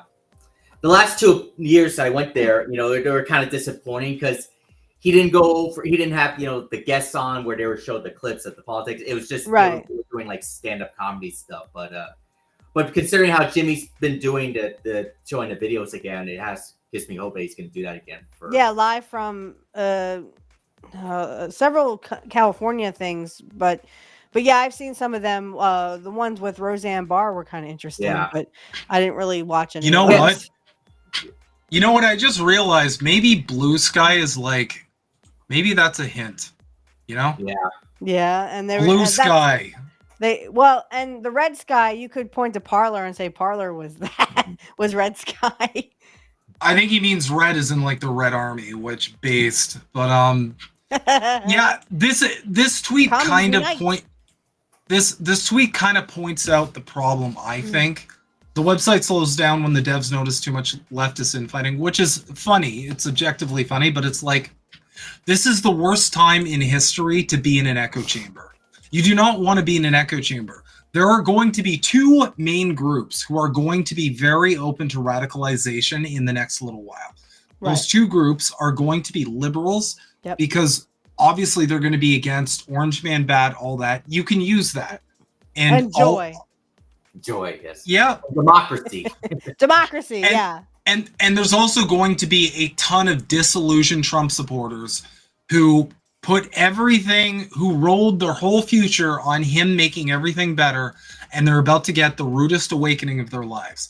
So we don't want to be in echo chambers.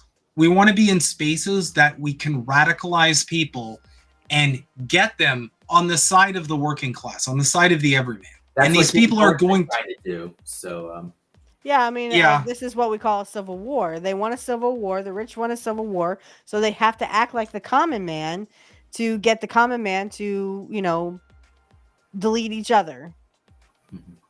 There's Swifty stuff. Oh no, not Swifty stuff. Oh. If Trump wins, what the heck? Jabba the Hutt with glasses on and a wig? Boom, boom, boom, boom, boom. What do you mean? So this is an interesting thing I saw a little while ago. The lefty Canadian radical, who is a comrade of ours, pointed out there's a bunch of like right wingers who notice everybody's like migrating to Blue Sky, so they're going over there to like own the libs or whatever. Which is funny because I can't even shit on them for that, because I went to Truth Social and made a Truth Social account, and it's my picture is just me holding up Karl Marx Das Kapital, and like people get very mad at anything communism related on Truth Social. Wow. Shocker, I know. They lose their mind. Yeah, when we were doing that live stream with Heartland Speedy on the election, when that guy talking with Jane Euchre, he said Kamala Harris is a communist. We were like, oh my god. We're just like, oh, facepalm. Shut up. She is not. We wish she was a commie. Yeah. I've had so many chats in Kit's chat rooms where they're just like, the one Trumper is like, yeah, Kamala's a commie. I went, oh my god, you don't know what that word means. Yeah. You have no idea. You just think it's bad word. Just like 2020 when they were calling Biden radical leftists and Marxists and all this. So and they were calling him a commie. Yep. This is okay. Conservatives join Blue Sky, face abuse and censorship. Oh, the poor conservatives. I'm so sad you guys are finally getting a taste of what like half the people protesting Palestine on Twitter have gotten. What goes around comes around. Like half the people on my list now have had to remake their Twitter accounts. Yeah. Because some like triggered idiot was like, no, I don't like this. I mean, we have the same thing. Angel and I have a friend who still doesn't have his Twitter back. He has to use his girlfriend's. So by the way, this is interesting. I just want to mention real fast. Please watch Angel in the Afternoon tomorrow, 7 p.m. Eastern Standard Time. Angel in the Afternoon, be there. Okay, go ahead. Sorry. So this is interesting. I actually reached the end of the popular with friends feed. Can you refresh these? I'm sure. Oh, be sure to follow that guy. Let's see. Yeah, so oh man. Okay, hold on. How does he have 3,763.2k followers already? When did this guy make sheep? There's a bunch of sheep who hate Orange Man bad. This is the shitlib central. Oh no, starter packs. Okay, I found one thing. Okay, there's starter packs. Oh my god. And Rick Wilson. All right, well that's enough of that.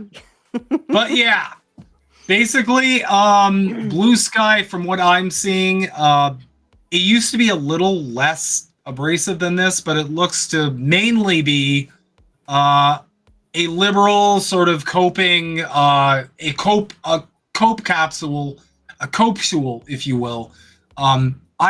I made very clear to like follow very specific people, so I get my own like mini echo chamber of just like not horrible takes. But yeah, that's Blue Sky in 2024.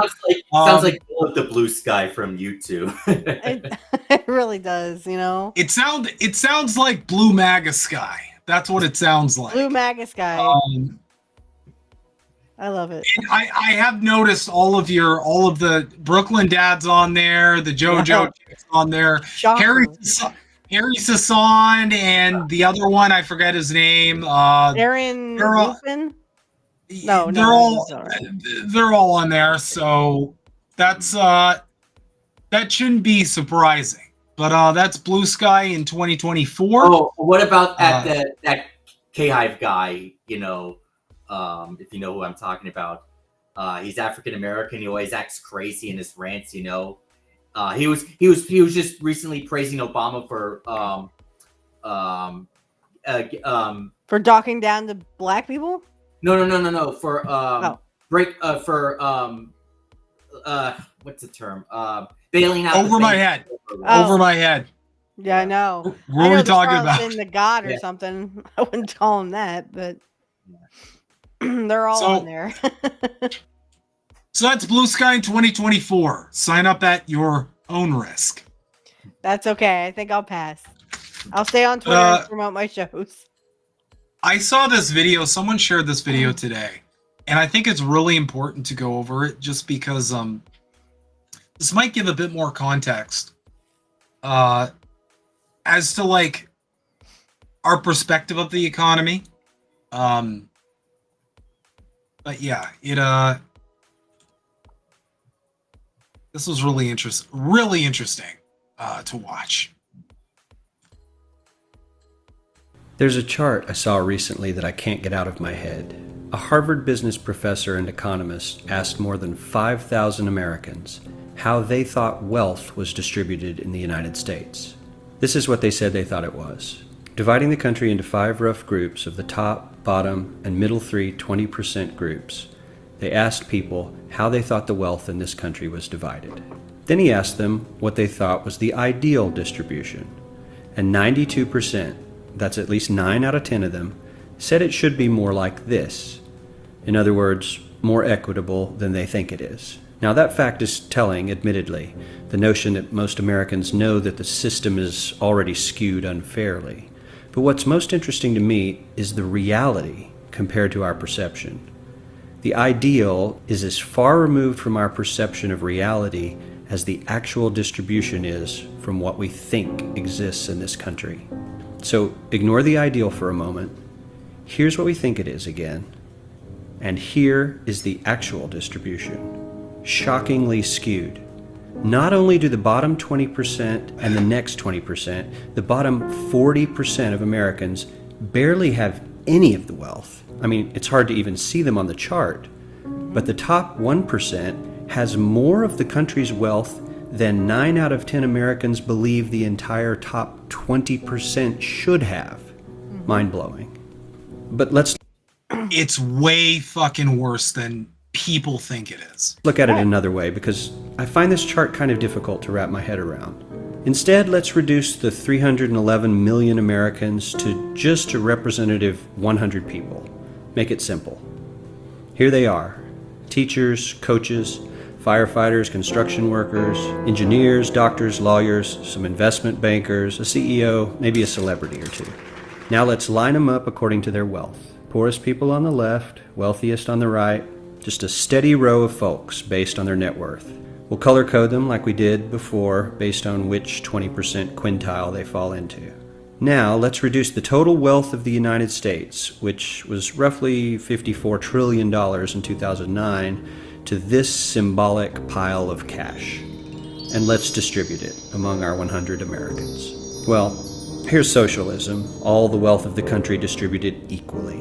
We all know that won't work. It won't work. It did work though. It did work. It did fucking work. People. It didn't work for rich people because rich people want you to own nothing, be happy, and eat see bugs. If it didn't work, then the CIA would not invest the amount of resources it does trying to dismantle the dreaded socialism wherever it springs up. In southern Latin American countries, right? We have Venezuela is literally, it was working. It was working, and then we put sanctions on it, and it went. Yes, the rich in this country will not let socialism or communism in because they know they don't want poor people to have as much money as they will have. Not just that, but I will just say, for all the people who are like it doesn't work. Well, let's look at the chart here. A largely agrarian country that wasn't even fully industrialized went from being a largely not even fully industrialized country to a fucking economic superpower that destroyed fascism and ended World War II in several decades. So doesn't work? I don't know. Seems to. But you won't read about that in the history books. No, we need to encourage people to work. You know, it has to be the boogeyman. Look at Cuba. You know, there was, people were stuck in the 50s because they had, that embargo on Cuba, and Cuba was socialist.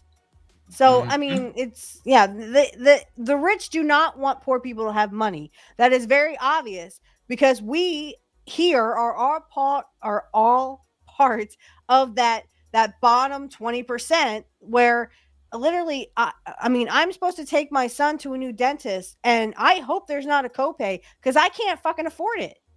And I'm on medical assistance because I can't afford medical care for anything. Also, I will say, this is a bit of an oversimplification because in socialist countries, it's not like everybody is paid the same. You make different wages. I'll point out what's like more accurate when it comes to actual socialist countries, but we'll continue. Right. Work and work hard to achieve that good old American dream and keep our country moving forward. So, here's that ideal we asked everyone about. Something like this curve. This isn't too bad. We've got some incentive, as the wealthiest folks are now about 10 to 20 times better off than the poorest Americans. But hey, even the poor folks aren't actually poor, since the poverty line has stayed almost entirely off the chart. We have a super healthy middle class with a smooth transition into wealth. And yes, Republicans and Democrats alike chose this curve. Which is hilarious because this is what an actual socialist country would kind of resemble a lot more. You work hard, you get something at the end of the day. You get the White House with the white picket fence, Yeah, because it all stems around the means of production and the lack of exploiting the surplus value of your labor. So even, if you're a janitor, because there's a common argument with conservatives and anti-communists where it's like, well, socialism doesn't work because, like, why would anybody be a doctor if they make the same as a janitor? And it's like, well, no, the janitor doesn't make the same as the doctor. All it means is that regardless of what you do as a worker, as someone with a profession, you can at least afford to live comfortably. That is the whole point of it. It's I don't know where they got this idea that everybody made the same amount of money regardless of what profession they had. It was never in the cards. It wasn't even talked about by anyone discussing theory because that's not how it worked. It was looked at more scientific. I think this was just oogie boogie boogie, oh no, scary socialism, scary communism. You're all going to be the same and blah, blah, blah. It's but funny when if you look up boogie, communism, boogie, boogie. yeah, boogie, boogie, boogie. If you look up communism, it just means public owned. It means collective ownership over the means of production. So to kind of simplify it, it's the abolishment of private property. But that's another stream I'm going to do where I kind of break down a lot of the common misconceptions because there's like a million, and that's all by design. Because listen, you can't get to this corporate-owned Democrat is a Marxist without heavy amounts of disinformation. Right. But yeah, so this is like this is what Americans want. So they want something far closer to socialism than what they actually have. But they just don't know that. 9 out of 10 people, 92%, said this was a nice, ideal distribution of America's wealth. And that's but let's because move on. They want to this scare is what you people and think make you America- think that socialism is bad, Oh, boogie, boogie, boogie, but capitalism is people ask them what it means, and they don't know. Yeah, they don't know. They just think it's you're a commie, because socialism and communism is the same thing. I'm like, no, it's not the same thing. It's not the same thing. What's a commie? It's like I don't know either. So but you don't know but what you communism, capitalism is it's the angels, it's heaven. Yeah. No, it's not. No, it's not. They've demonized any other system so hard that and that's because they want capitalism. Yep. Yeah, they do the whole it's human nature, which ridiculous, and then they go, this is the best we can do, also ridiculous. But this will point that out. As wealth distribution actually looks like. Not as equitable, clearly, but for me, even this still looks pretty great. Yes, the poorest 20 to 30% are starting to suffer quite a lot compared to the ideal, and the middle class is certainly struggling more than they were, while the rich and wealthy are making roughly 100 times that of the poorest Americans and about 10 times that of the still healthy middle class. Sadly, this isn't even close to the reality. Here is the actual distribution of wealth in America. The poorest Americans don't even register. They're down to pocket change. And the middle class is barely distinguishable from the poor. Yeah. In fact, even the rich between the top 10 and 20 percentile are worse off. Only the top 10% are better off. And how much better off? So much better off that the top 2 to 5% are actually off the chart at this scale. And the top 1%, this guy, well, his stack of money stretches 10 times higher than we can show. Here's his stack of cash, restacked, all by itself. This is the top 1% we've been hearing so much about. So much green in his pockets that I have to give him a whole new column of his own because he won't fit on my chart. 1% of America has 40% of all the nation's wealth. The bottom 80%, 8 out of every 10 people, or 80 out of these 100, only has 7% between them. And this has only gotten worse in the last 20 to 30 years. While the richest 1% take home almost a quarter of the national income today, in 1976, they took home only 9%, meaning their share of income has nearly tripled in the last 30 years. The top 1% own half the country's stocks, bonds, and mutual funds. The bottom 50% of Americans own only 0.5% of these investments. Because no one can afford it. They aren't investing. They're just scraping by. I'm sure many of these wealthy people have worked very hard for their money. But do you really believe that the CEO is working 380 times harder than his average employee? Not his lowest paid employee, not the janitor, but the average earner in his company. The average worker needs to work more than a month to earn what the CEO makes in 1 hour. We certainly don't have to go all the way to socialism to find something that is fair for hardworking Americans. We don't even have to achieve what most of us consider might be ideal. All we need to do is wake up and realize that the reality in this country is not at all what we think it is. Right. And Snow, if I could just say something real quick. It's like Jesse Ventura before he went all wokey shitlib thing. He was saying how, it is actually worse. I mean, he said, why should someone who is a pencil pusher, as they call him, why should he, when he sits around at a desk all day, get more than someone who is runs a jackhammer?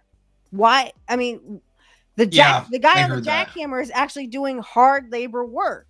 So why is a guy who sits at a desk all day and sucks his own dick getting more money than someone who's actually working and doing hard work labor? I completely agree with him. Well, the thing is, my take on it is this. The problem is, like those two examples to begin with, I'm technically a pencil pusher, and we're barely scraping by. 2-income family. Right. I feel like the problem is like, why do we live in a society where you can have a 2-income home and still be struggling to pay the bills? Why do we live in a society where there's so little to go around that people are arguing over, like, well, this person should be paid more, this person should be paid more. Mm-hmm. It's a psychology, it's a mindset of scarcity. And that's because we live under late stage capitalism. And look at that. And that's the wake-up call that a lot of these Trump supporters are going to get, because that's how bad it is. Mm-hmm. And everything Donald Trump's going to do is going to make that worse. Absolutely. Guaranteed. I completely agree. Guaranteed. Especially with the tariffs. Because what the tariffs are going to do is they're going to make everything more expensive. Yep. So that giant chunk at the far end of that chart, that's not going to hit them at all. it's probably going to benefit them. They're all business owners. They're all blah, blah, blah. It's just going to create upward transfers of wealth. But it's going to absolutely crush the so-called middle class. I just call it the proletariat, really. It's gonna absolutely destroy the working class, and they already have nothing to go off. So this whole promise of like we're gonna get rid of the income tax and replace it with tariffs and all this shit. First off, I don't know if this is ever gonna materialize. I know there's a lot of fear mongering, but like it's Trump, right? So like what he talks about, he's for all of the shit he gets for being like a different politician, he's very much the same. He makes a bunch of promises. He gets into office. He forgets about half of them. No, he doesn't forget. Let's be honest here. He doesn't forget. He lies about it. Yeah, he lies. Well, yeah. He would say anything to get what I told the Trumper. I said, he'll say anything. He's been on every side. I mean, every politician nowadays has been on every side of every issue, to be honest. And that's, they'll say anything to get votes. I absolutely agree with you, Snow, that, I mean, Trump will do exactly what he is told by the establishment, or he'll be JFK'd. I mean, he really will. They won't miss this time. They won't miss. Well, I see a lot of cope where they're just like, yeah, it was a warning shot. It was a warning shot to get him in line. And I'm like, then why are you supporting him? Yeah. If the establishment did a warning shot to scare him into submission, then why are you like, he's going to save us? It's just cope. And that's my point. These people you're going to get millions of disillusioned Trump supporters once they realize that the second time around is not going to be the same as the first. I remember when everybody went through this with fucking Obama, or up here in Canada with Trudeau the second time around, where everybody's like, it's going to be different this time. Second verse same as the first. Yep. And I feel like that's where we're pretty much headed. Absolutely. I mean, there's already talk of, bugs in the food supply. And of course, I mean, if you look at you don't even have to go to, the extreme. But if you look at Bill Gates owns more farmland in the United States, that is a fact. Okay. I don't care how people feel about that fact. It is a fact that Bill Gates owns more farmland in the United States than most farmers. Why? He knows dick all about farming. He's a guy who didn't finish college, but got a good deal and monopolized on the computer business, or the, Windows, of course. So how exactly, and the big question is, well, why would he do this? Because he wants to control the food supply, guys. You don't have to look for conspiracy theories, or you don't have to worship at the altar of Bill Gates to know that he came from a wealthy family. People want to say, oh, he was in his garage and he worked himself, up to where he got to. No, he didn't, guys. He came from a wealthy family. He was born with a silver spoon in his mouth. He did not, and his family believed in eugenics, where rich people have the superior genes and poor people have inferior genes. That's just a fact, guy. That's a reality. I don't care how you feel about that. Yeah. Oh, yeah. His dad was rich. His dad was in the fucking, they think he was part of the SS. That he also was funding Hitler and stuff like that. James Corbett has a good Who is Bill Gates? If you want to look that up. James Corbett in the Corbett Report, he talks about that. He does like a whole documentary on like Bill Gates. It's like a 4-part system that he kind of put together. And yeah, I know. Like people just like literally forgot. Like they did a couple of documentaries on Bill Gates. And they made those documentaries sound like, oh, he came from a poor family and he built himself up into Microsoft. No, he came from a rich family, y'all. He came from a rich family who hated poor people. And that's the problem. Yeah. Elon Musk, same thing. Most of the rich people nowadays are all heirs.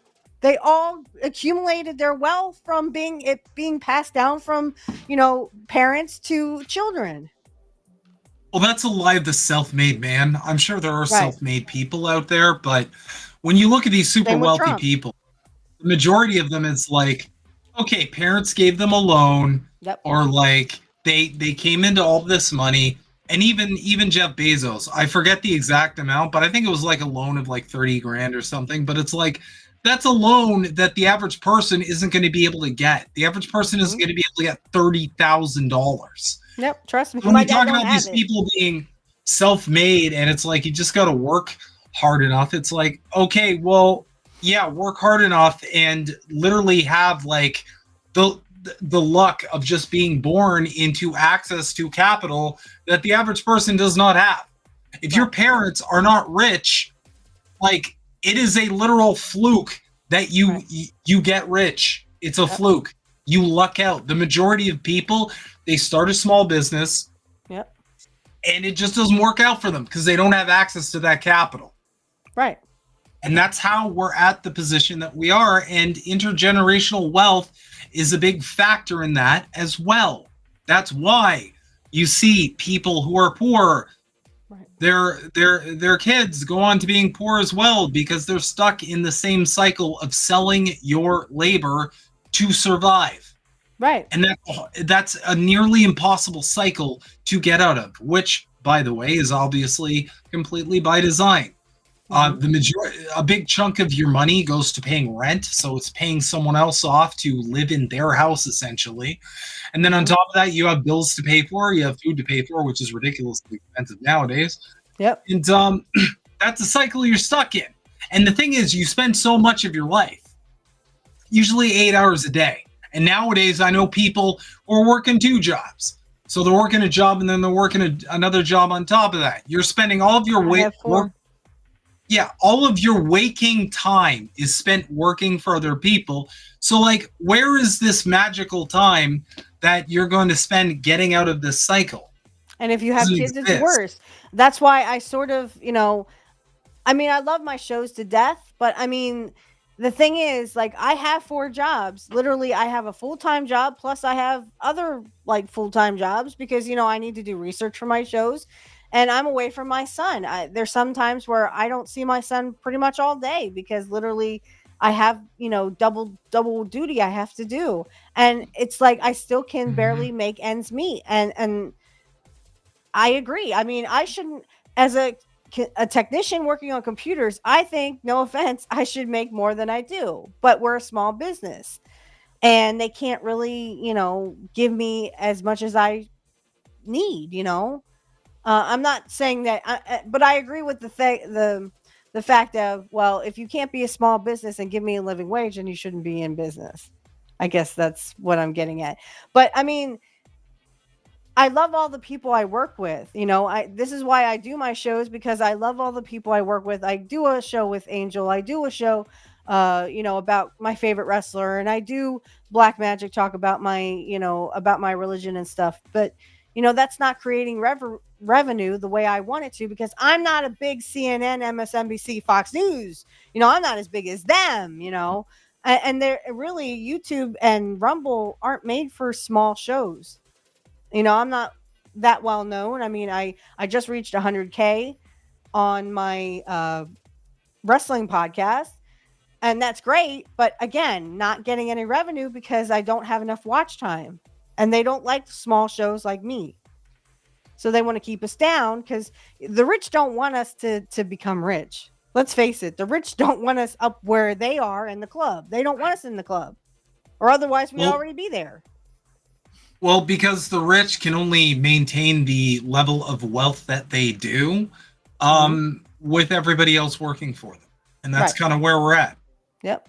They also enjoy the power dynamic that is present in all of our jobs.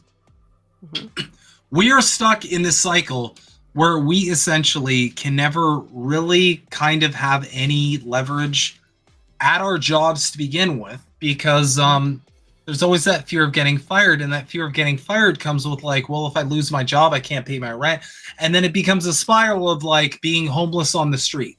And that's what the majority of the working class live with every day of their lives. It's that perpetual dread of, and even on top of that, because our companies are so obsessed with profit, there's always the fear of, like, getting laid off, for example, where it's like, hey, we need to cut some costs. We're just going to, let go. That's what happened to me. They laid off our entire department at one of my old jobs. So they could go outsource the labor for like $2 an hour overseas, which I'm not mad at them for it. It's like, you know what? It's geopolitical it's geoeconomic exploitation. But it's like they just basically took the ability to put food on the table for a whole department of people because because they wanted to maximize the profits. Yeah, they don't care. The thing is, the mega rich, again, a lot of them believe in eugenics. A lot of people think that. I mean, think about this. They've convinced poor people. What we heard about this, when Trump was president the first time. Oh, let's get rid of the death tax. Who the fuck? I mean, literally, the rich have convinced poor people that we need to get rid of the death tax. For fuck's sake, guys, sheep, come here. The death tax does not affect you. You don't have an estate. Okay? I hate to break this to you, but you don't have a pot to piss in or a window to throw it out of, honey. The death tax does not affect you at all, honey. So again, the mega rich have literally convinced poor people that they should get rid of the death tax and get rid of the stuff that doesn't affect them, but it affects the mega rich. I always said, during the first, and again, I'm not sticking up for Biden. I don't like Biden either, but Biden didn't lock us down. Trump did. And people were hurting under Trump, under the, and then he did the CARES Act, which was the biggest, as Jimmy Dore says, the biggest upward transfer of wealth in human history. And that's what the CARES Act was. And everyone voted for it. And everyone voted for it, even the Democrats. Because the Democrats don't care. They're still in the club. It's one party acting like two. Yep. We got a request from Escovia. How's it going? Can I suggest a topic for you guys to talk about and you guys talk about it? If not, totally cool. I'll still stay around.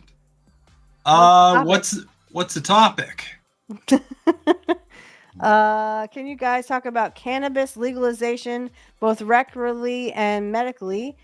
And the social aspect of it, and the ability to do it in your own home. Snow, up to you. You had so much you wanted to talk about. So I don't really think I don't think any drug should be illegal. I really don't. I completely agree. Yeah. I think you should be free to do whatever you want. Up here in Canada, for example, we have like cannabis dispensaries. You can literally go to a store and just buy weed. As for the social aspects of it, marijuana has pros and cons like any other thing you consume, really. But it's better for you than these pharmaceuticals.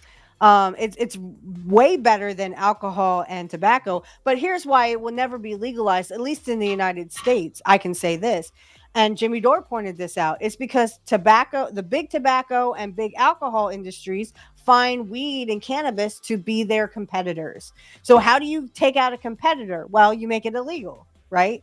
Because everyone knows, alcohol should be illegal because, it does affect your liver. Technically, tobacco, same thing, but it's not the tobacco itself. It's whatever all those chemicals that they put in cigarettes as well. So, I agree that weed should be legalized. Every drug should be legalized because the thing is, what you put in your body is your business. It is none of my business what you do with you. You do you, and I'll do me. Okay. Exactly why people should be okay with people not wanting to get, vaccinated. Vaccinated. Exactly. Thank you. Thank you, little brother. Yep. Yeah. 100%.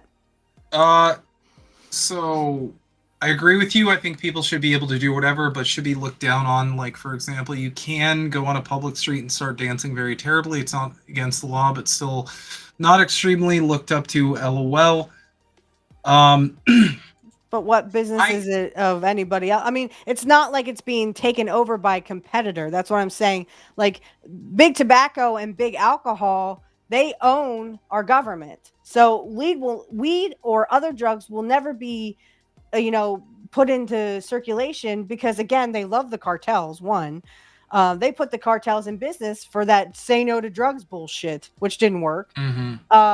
And I mean, again, you're looking at competition here. It will never be legalized because, again, big tobacco and alcohol, that's their competitor. And again, how do you take out a competitor from even coming into it? You make it illegal. So go ahead.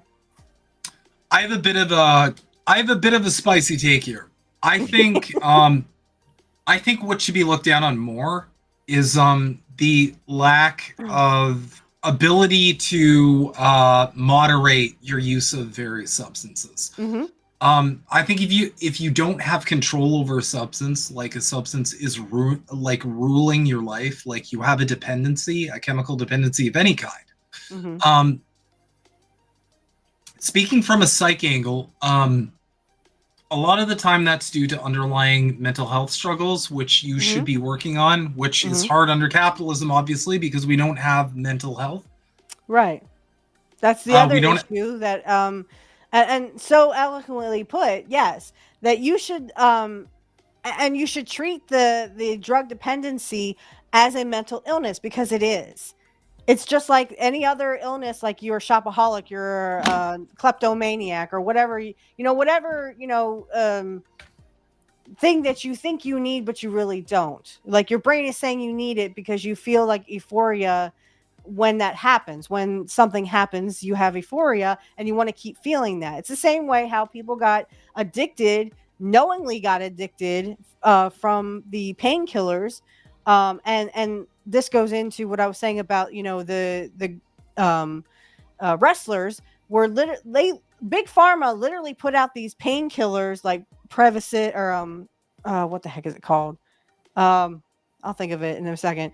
But all these painkillers were designed for athletes and wrestlers. And what happened? Well, they were having pain. They were still having pain, even though they were on Percocet, OxyContin, all these painkillers that they, sent to these people with issues with pain.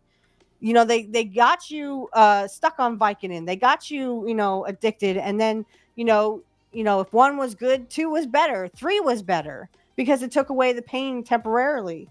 But I mean, that's the point. Like they want you to get addicted to this so that you get, honestly, I think what happened was they marketed this for wrestlers, and they didn't give a fuck if the wrestler died or not. They didn't care. So I mean, they want you to get addicted, and they want you to have this. I mean, people are more addicted now than they ever were, because you have nothing to fall back on. We are poor. We don't have a pot to piss in or a window to throw it out of. So a lot of people are ODing because, again, they're poor. What have they got to lose? They have nothing. I'm sorry. Go ahead, Snow. You're on mute.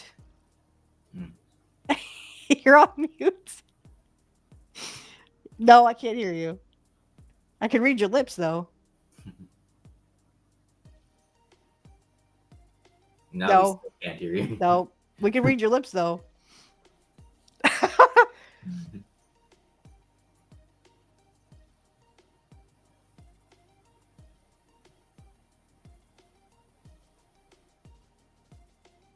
No. Okay, 1 second. Okay.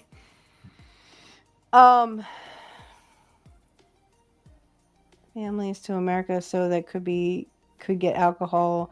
I mean, if you go back to Prohibition, when alcohol was outlawed and stuff, people were still on the black market, as they say, literally were making alcohol in bathtubs, and they were sticking stuff in the alcohol so that people were dying. It's not the drug themselves that they were, being affected by. It was, or being, killed off, so to speak.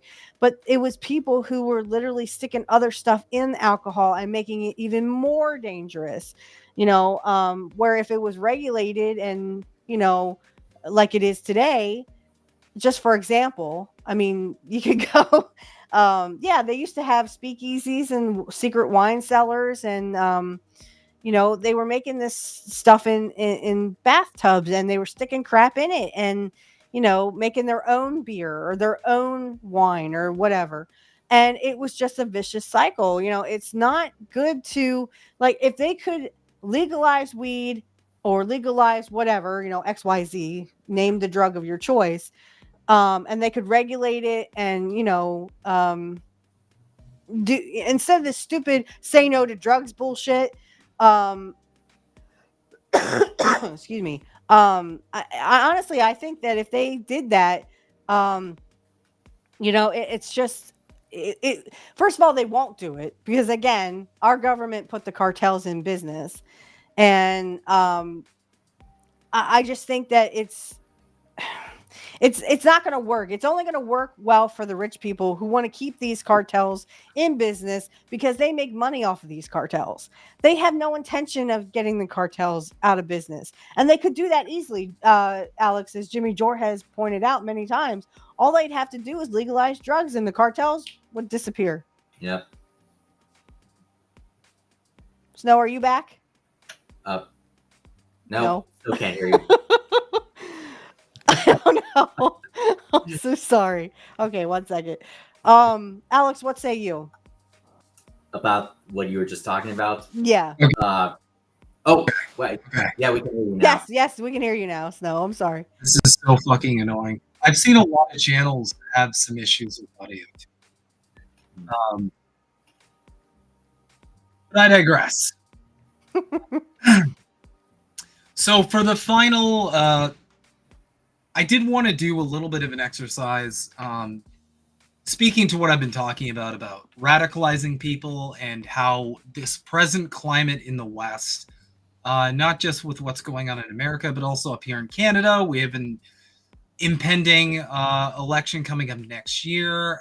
It's projected that the Conservatives will take power. I'm sure Milhouse is going to use a lot of the America stuff to kind of springboard his own shit. So I wanted to do a bit of an exercise because, for the record, I do have experience in organizing myself. I am involved in mutual aid. I have a history of organizing things like protests, and I'm working on some stuff on my end as well when it comes to terms like, working on materializing things like a general strike in the near future.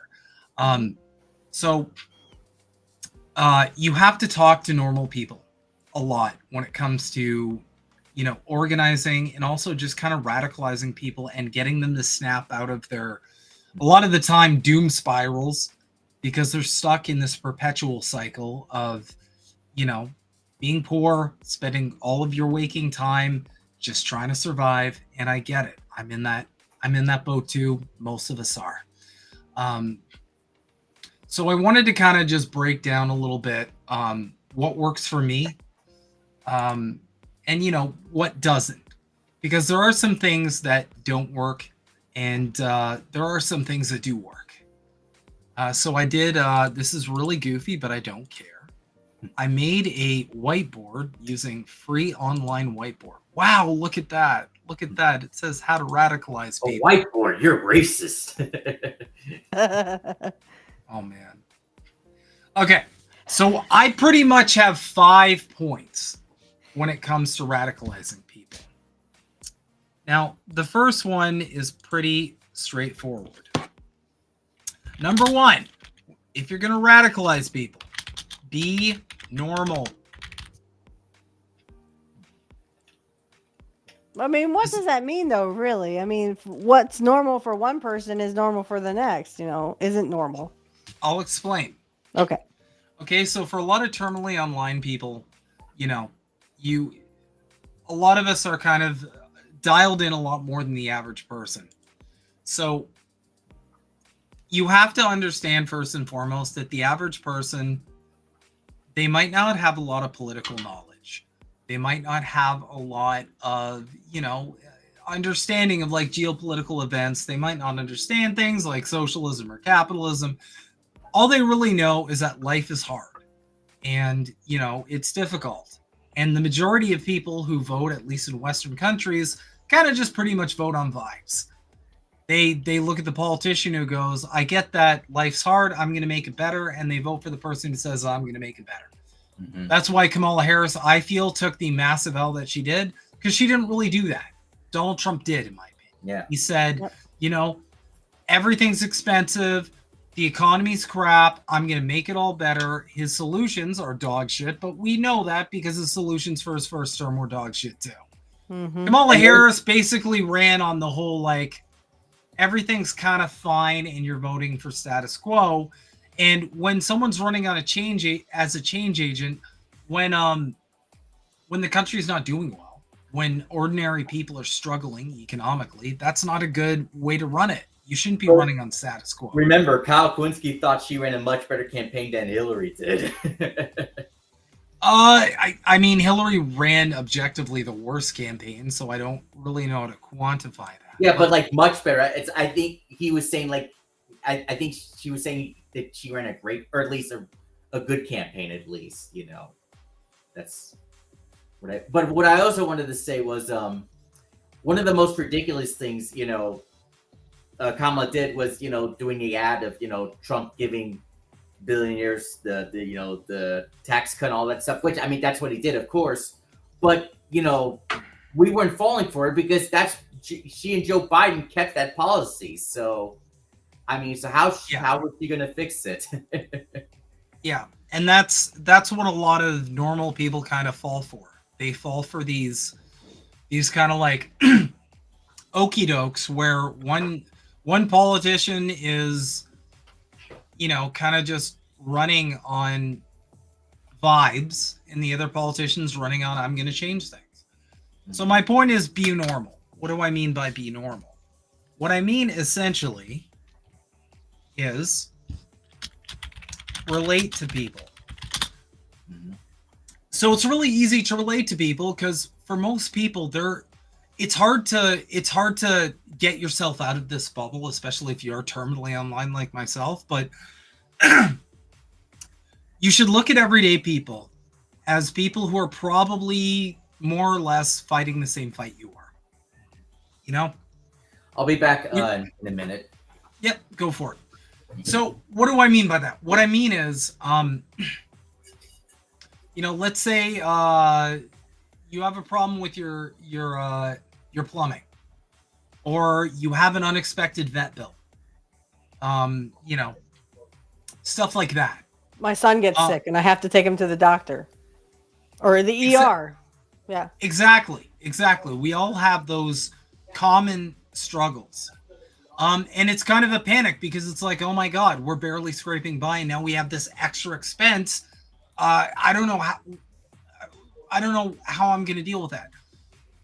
Understand that the average person is going through exactly what you're going through too. I feel like the West has always had this kind of need, at least up here in Canada. I'm sure it's the same in the States though, where everybody's trying to project an image that they're doing better than they actually are. And I think that's a big part of like capitalist propaganda, insofar as you are trying to project the abundance that you may not necessarily have because it's a better image than, oh my God, I'm struggling, it's hard to pay the bills, blah, blah, blah. So, when you relate to people, what I mean by be normal is understand that most people you talk to, you'll be able to instantly relate to them because they understand the same struggles you are, right? If your dog eats something crazy and he has to have surgery to get it removed, and that now puts you in debt and you're struggling and you don't know how you're going to make rent. The overwhelming majority of people that you talk to on the street, those people you talk to online, they're going to have that exact same anxiety. That's the kind of stuff they're going to understand.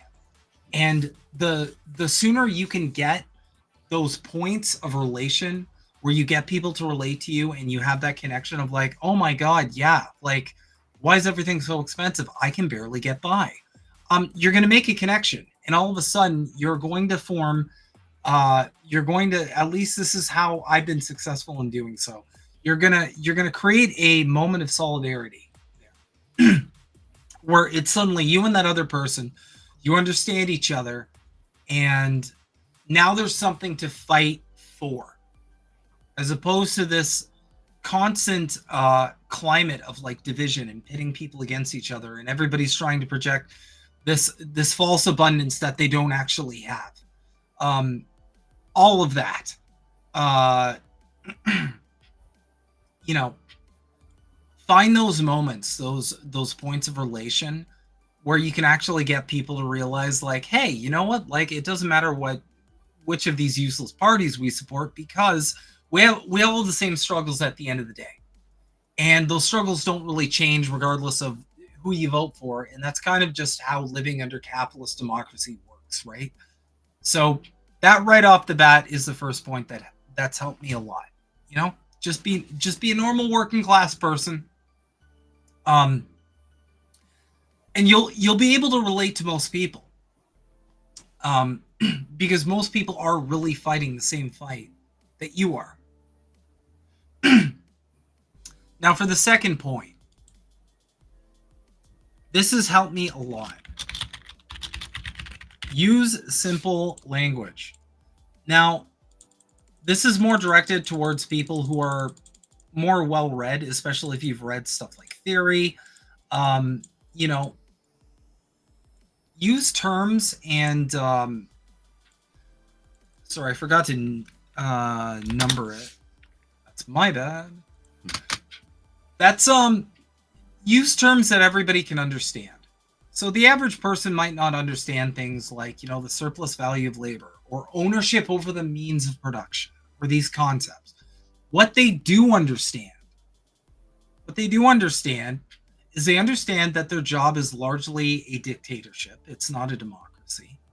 You don't go to work and really have a voice for the most part if you're a worker, right? You go there, you pray that you don't get fired, and a dictatorial voice from the top down essentially governs how you're going to do your work, what you're going to do, and unless you're in a union, you know, your options are very limited in this capacity. So the average person understands that, for example. The average person also understands that the price of everything is getting higher. They might not really understand the mechanics behind that, right? But they understand that the price of everything is getting higher and their wages they're not matching that.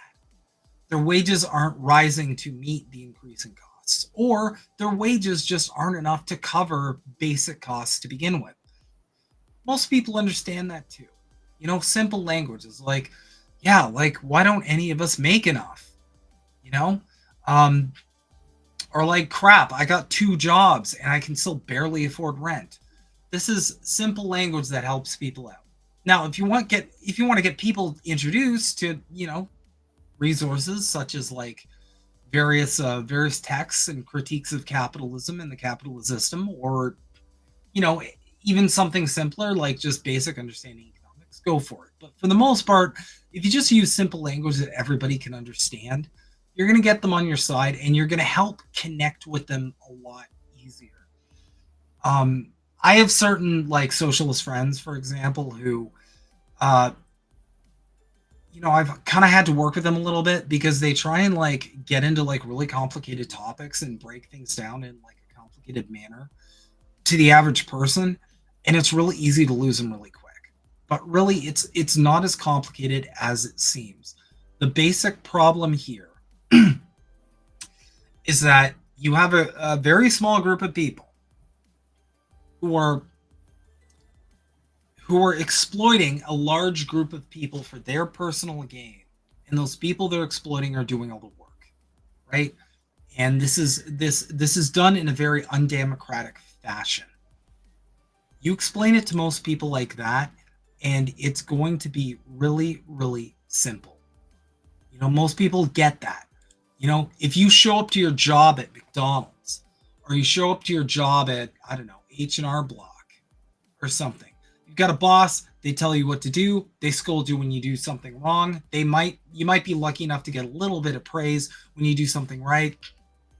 But at the end of the day, we've all had that awkward conversation where you're trying to push for more money because you're like, this isn't enough to live off.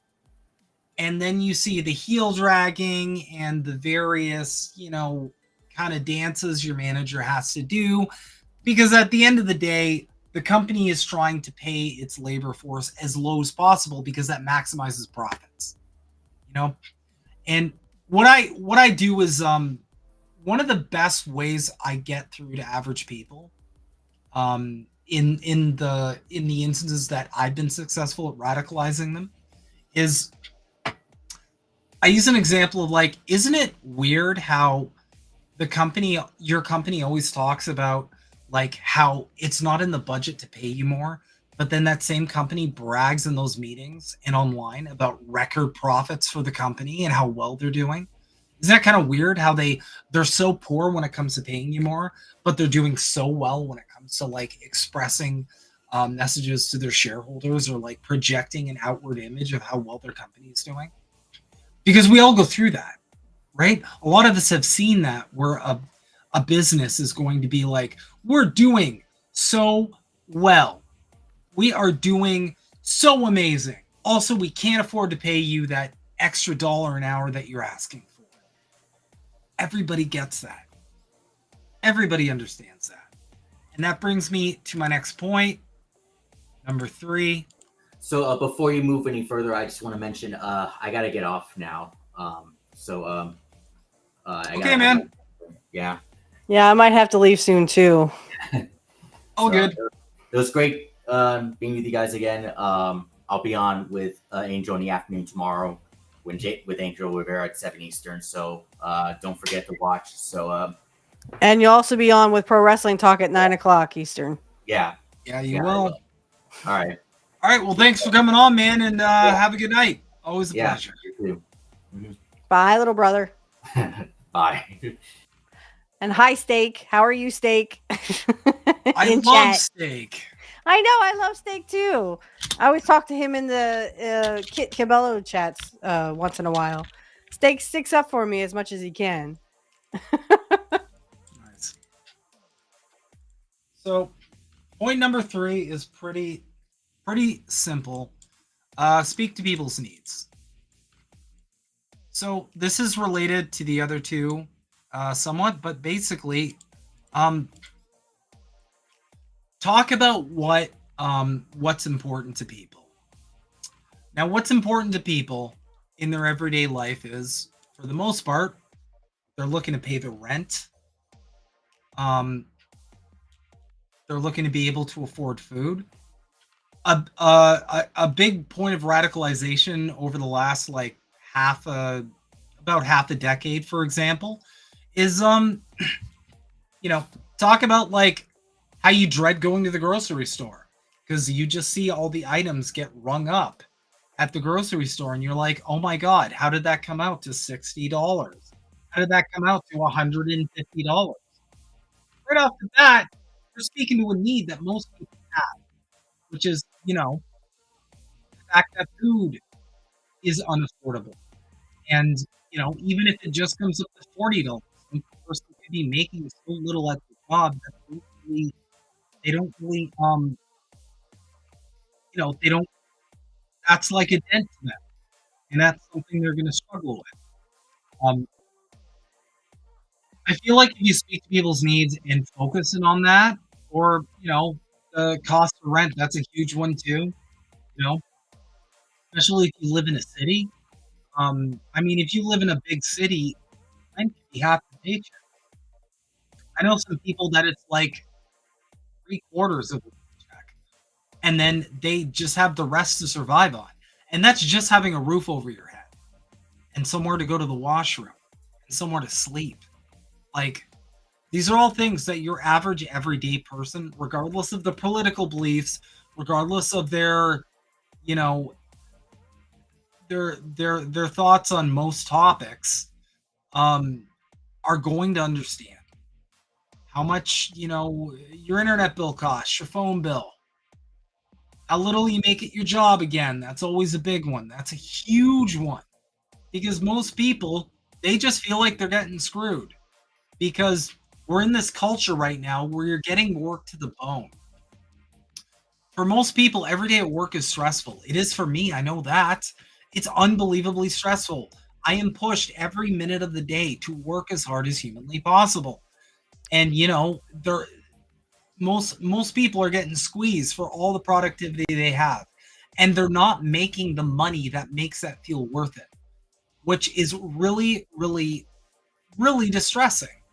Because your mental health isn't great during the day. And then it's not great during the night either, because after that full day of working your ass off and giving 200%, you don't even have enough to take home to survive on. I agree. See, I'm not in the same situation, even though I technically am getting screwed because, I mean, it's a small business and they can't. There's a period there where we're a small business for a reason.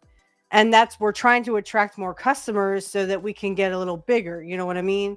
So I love the job I do, and I love my boss because he's so laid back and, get to it, when the customer wants you to. So like if the customer's gone on vacation or something, I can get to their computer whenever, it suits me because I know they're going to be out for a week, and they're not going to be pressuring me to get it all done right now.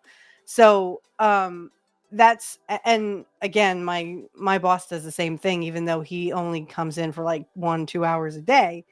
But I mean, and I'm working that majority, and so I do see some of it, yes, because I mean, instead of, if he doesn't show up, like let's say I open at 9:30 and he doesn't want to come in till 4:30.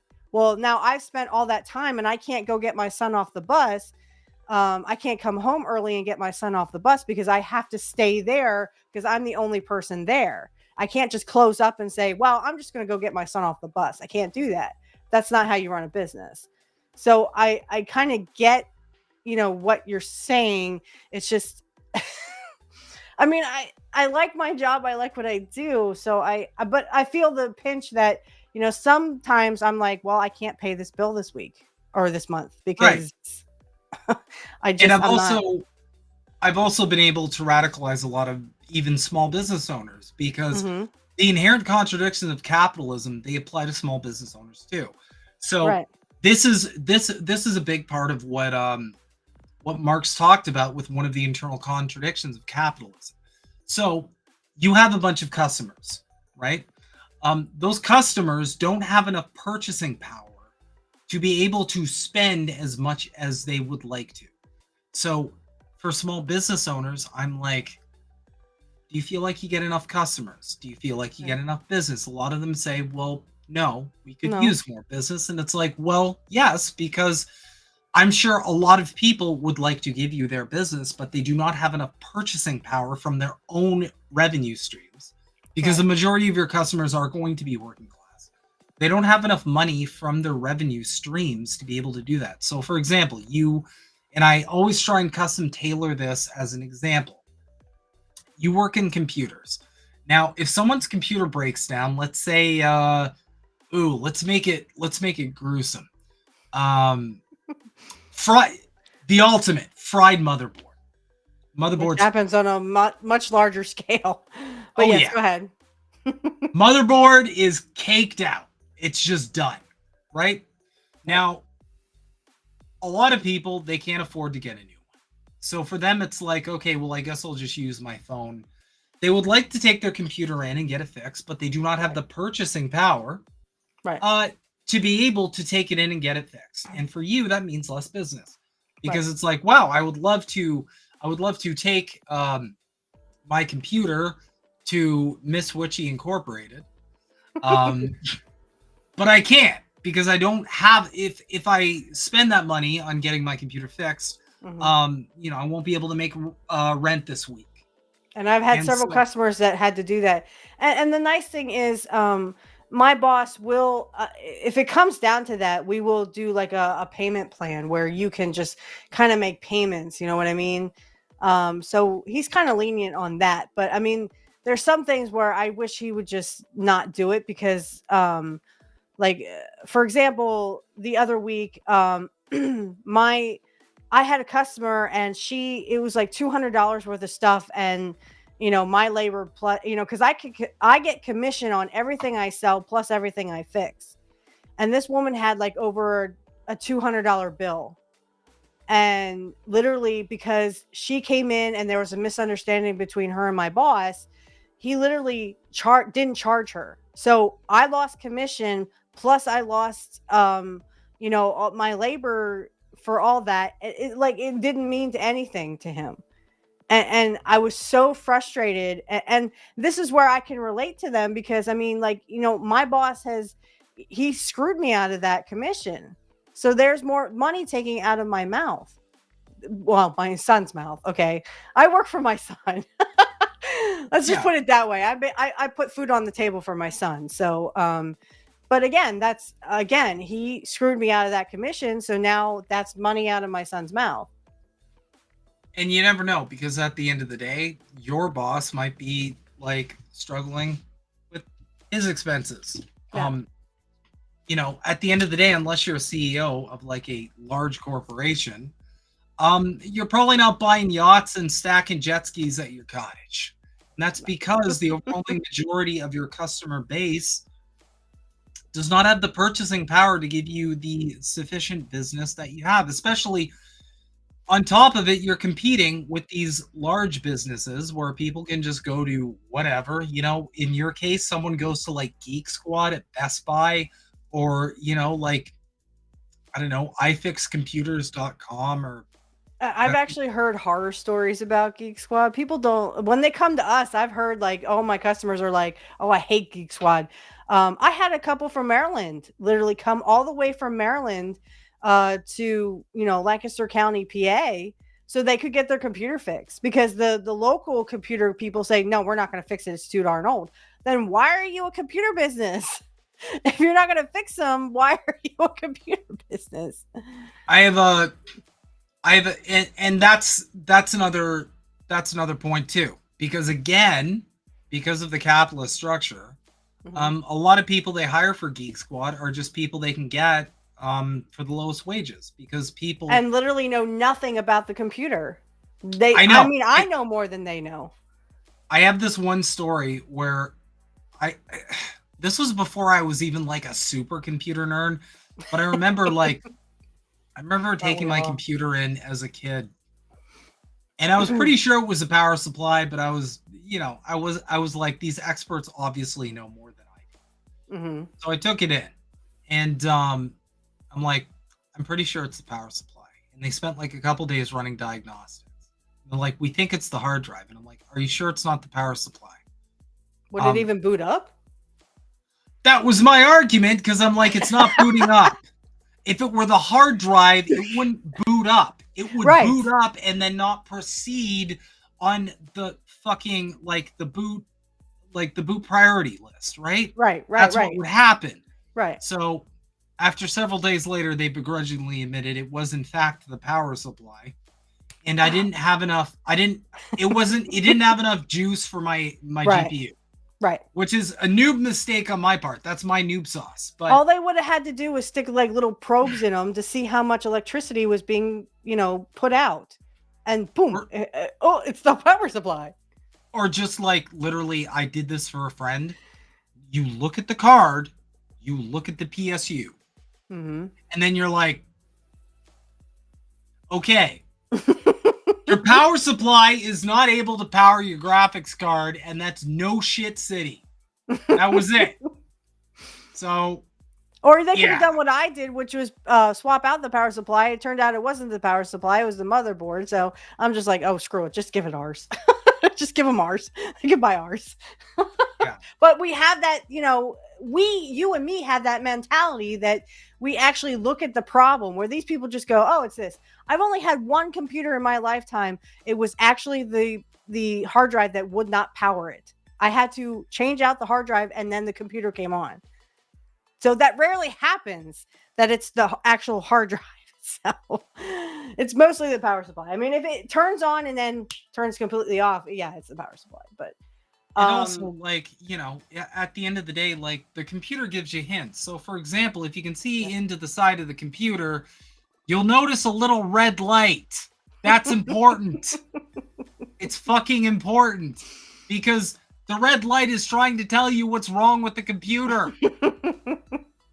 Yes, sir. But people, I mean, again, I can't tell you how many Geek Squad says they'll do this, and then they turn around and say, I'm not doing that.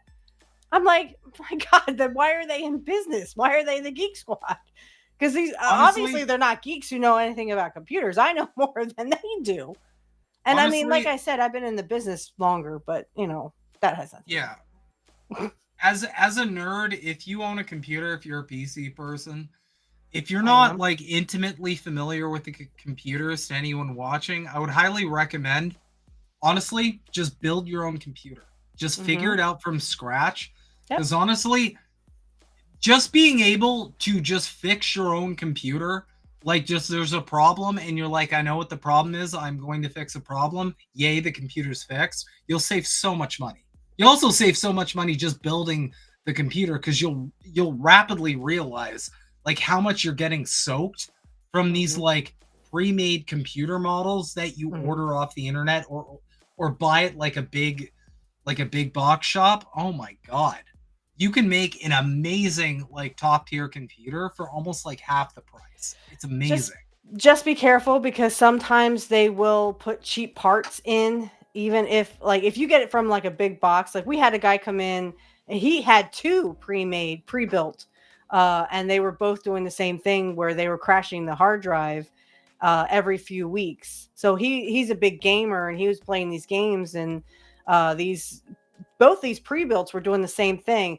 What my boss did, he loves that gaming stuff. He actually put more thermal paste on it, or new thermal paste, because that's just shit anyway. He got this like Gorilla thermal paste. It's like, it's awesome. It's not the cheap stuff at all. And then there was a cheap part in it that was screwing up with the hard drive, and that's why the NVMe was going out all the time. It's just because they put cheap. So just be careful. Like the guy got it off a Newegg, the one off a Newegg, and then the other one off of I want to say Amazon, but that doesn't sound right. But anyway, just be careful if you do that, because again, they will put cheap parts in it. And then you'll be back with me anyway, and I'll be like, okay. Why is this so cheap? You're muted again, dear. You're muted again. Yeah, we can't hear you. I'm sorry. Okay.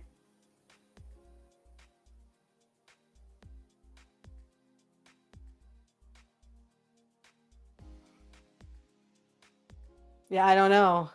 No, I can't hear you. I can't hear you. Nope. It's like someone turns on your mute button every few, minutes. You poor thing. I have a range of customers, though, literally, that come in, and the one I worked on today, he didn't feel comfortable, replacing his screen. Are you back now? Can you hear me now? Yes. Yeah. Gremlins. The streaming thing did a weird sort of situation where, like, I couldn't press the mute button or unmute the button. It just didn't work. But anyway, okay. It's Gremlins. It has to be. Okay, so point number 4. This is important, in my opinion. This is just what's worked for me. And again, a disclaimer. If you have your own way and it's working, all the more power to you. I'm just sharing what works for me. Mm-hmm. Avoid divisive terms. This has helped me a lot. Okay, I am a content creator who talks endlessly about the horrors of capitalism, and I always advocate for Marxist ideals. That is true, and that's something that will never change about me. I think it's my best quality. However, it's not something you need to radicalize ordinary people. What do I mean by that? What I mean by that is that you can explain all of these concepts without using terms that might turn off people or confuse people. You don't have to talk about you don't even have to mention capitalism at all. All you have to do is refer to people's situation and meet them where they are. Mm-hmm. They've got a boss. These corporations, they're underpaying people. Your job sucks. You're not making enough. Oh, So your audio is crap. I'm sorry. No one can understand you. What? No one can understand. You're like it's cracking. What the? I'm sorry. 1 sec. Okay. I hear what you're saying. Like, I have customers who literally, all they know is they turn on their computer, they get to their email, and that's all they know. So when something goes wrong with the computer, they don't know. They just want you to fix it.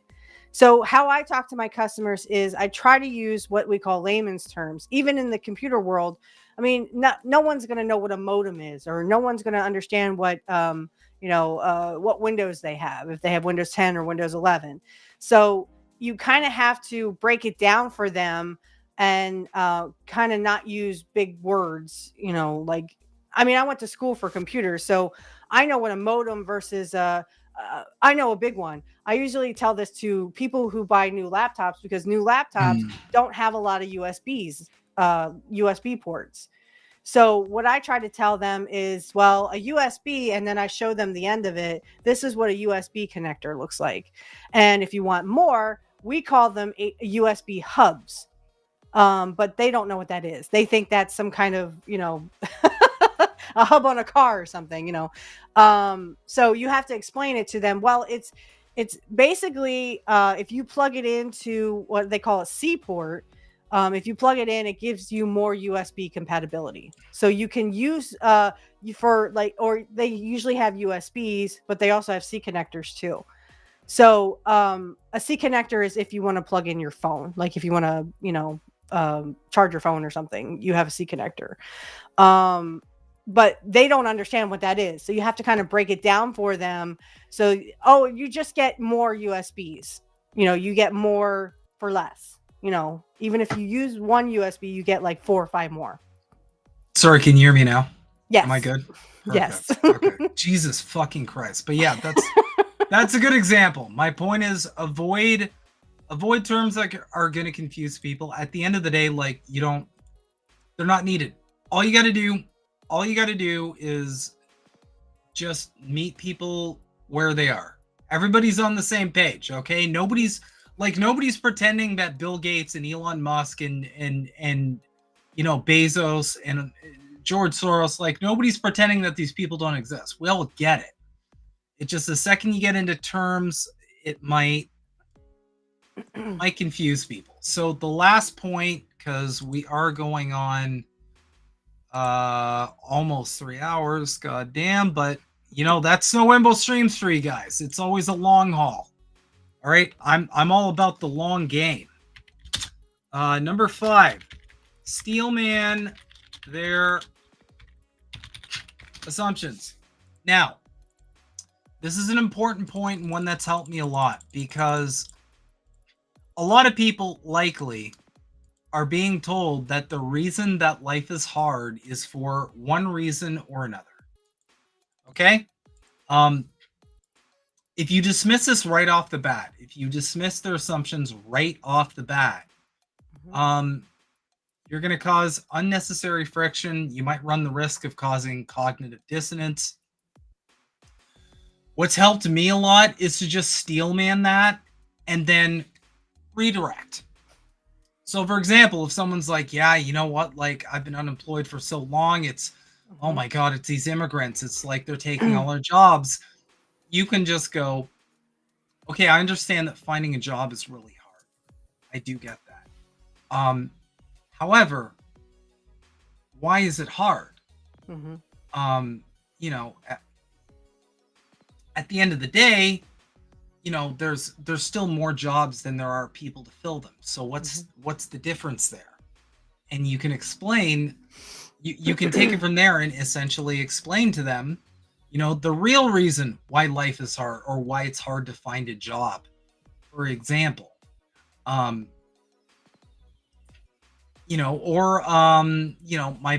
boss doesn't pay me enough and that's because of insert scapegoat here.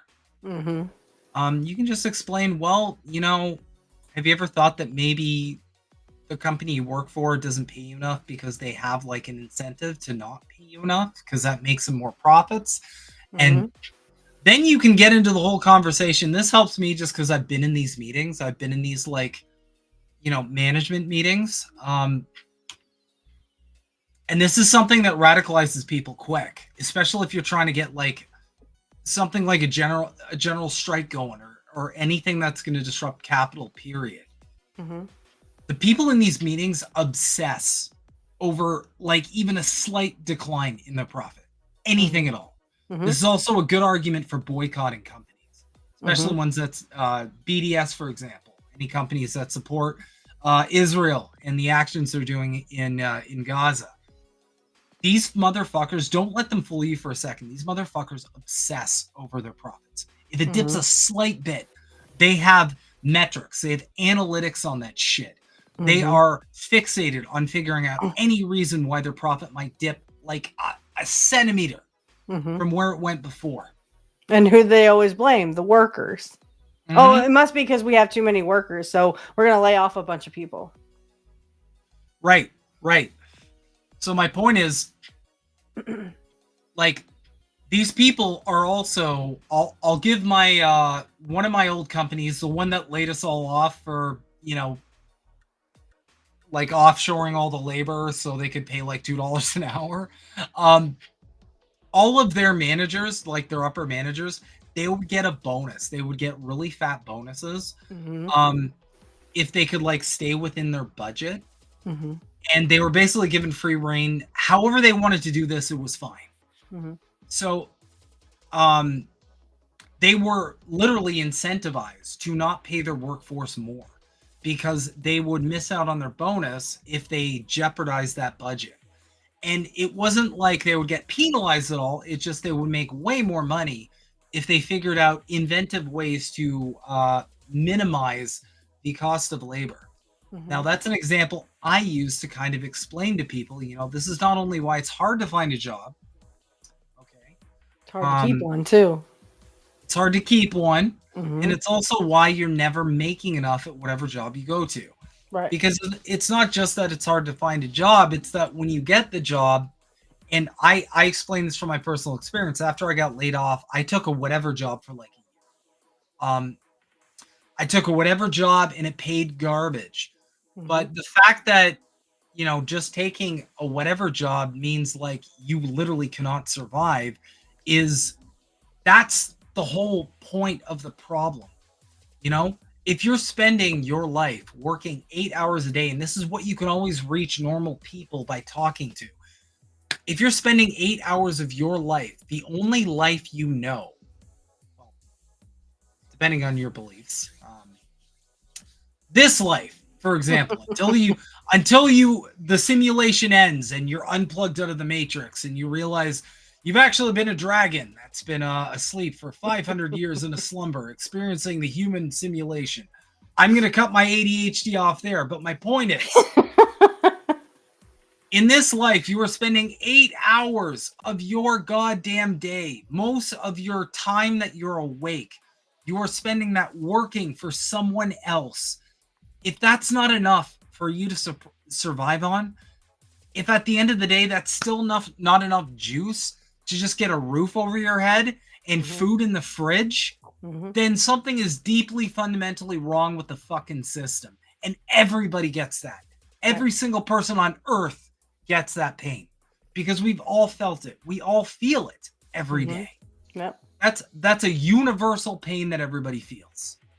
So at the end of the day, those are my 5 points on how to radicalize people. Well, and especially if you have kids. I mean, you can talk to parents and say, you work 40 hours a week, sometimes 50, 60 hours a week for very little pay. And guess what? By the time you're done, paying the bills and buying the groceries, you still have very little for your kids.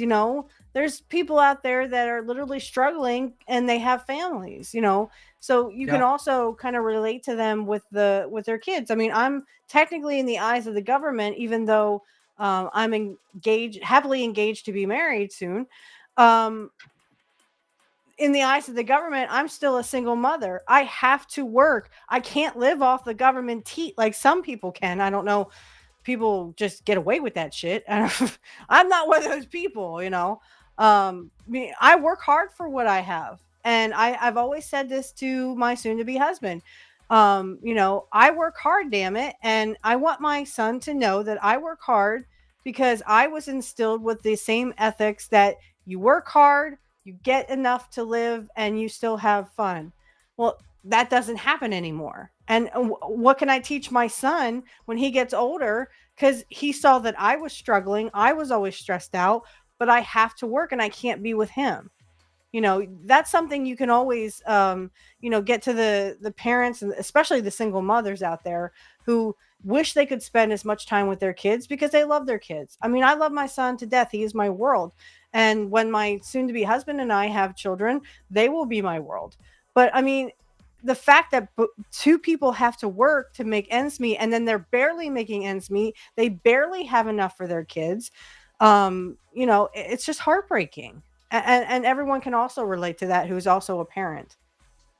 And even if someone's on welfare or even disability, like that shit isn't carrying you anywhere. Welfare isn't enough to even pay rent. Nope. So what does it matter? It's not enough up here, and I know for a fact it's not enough in America.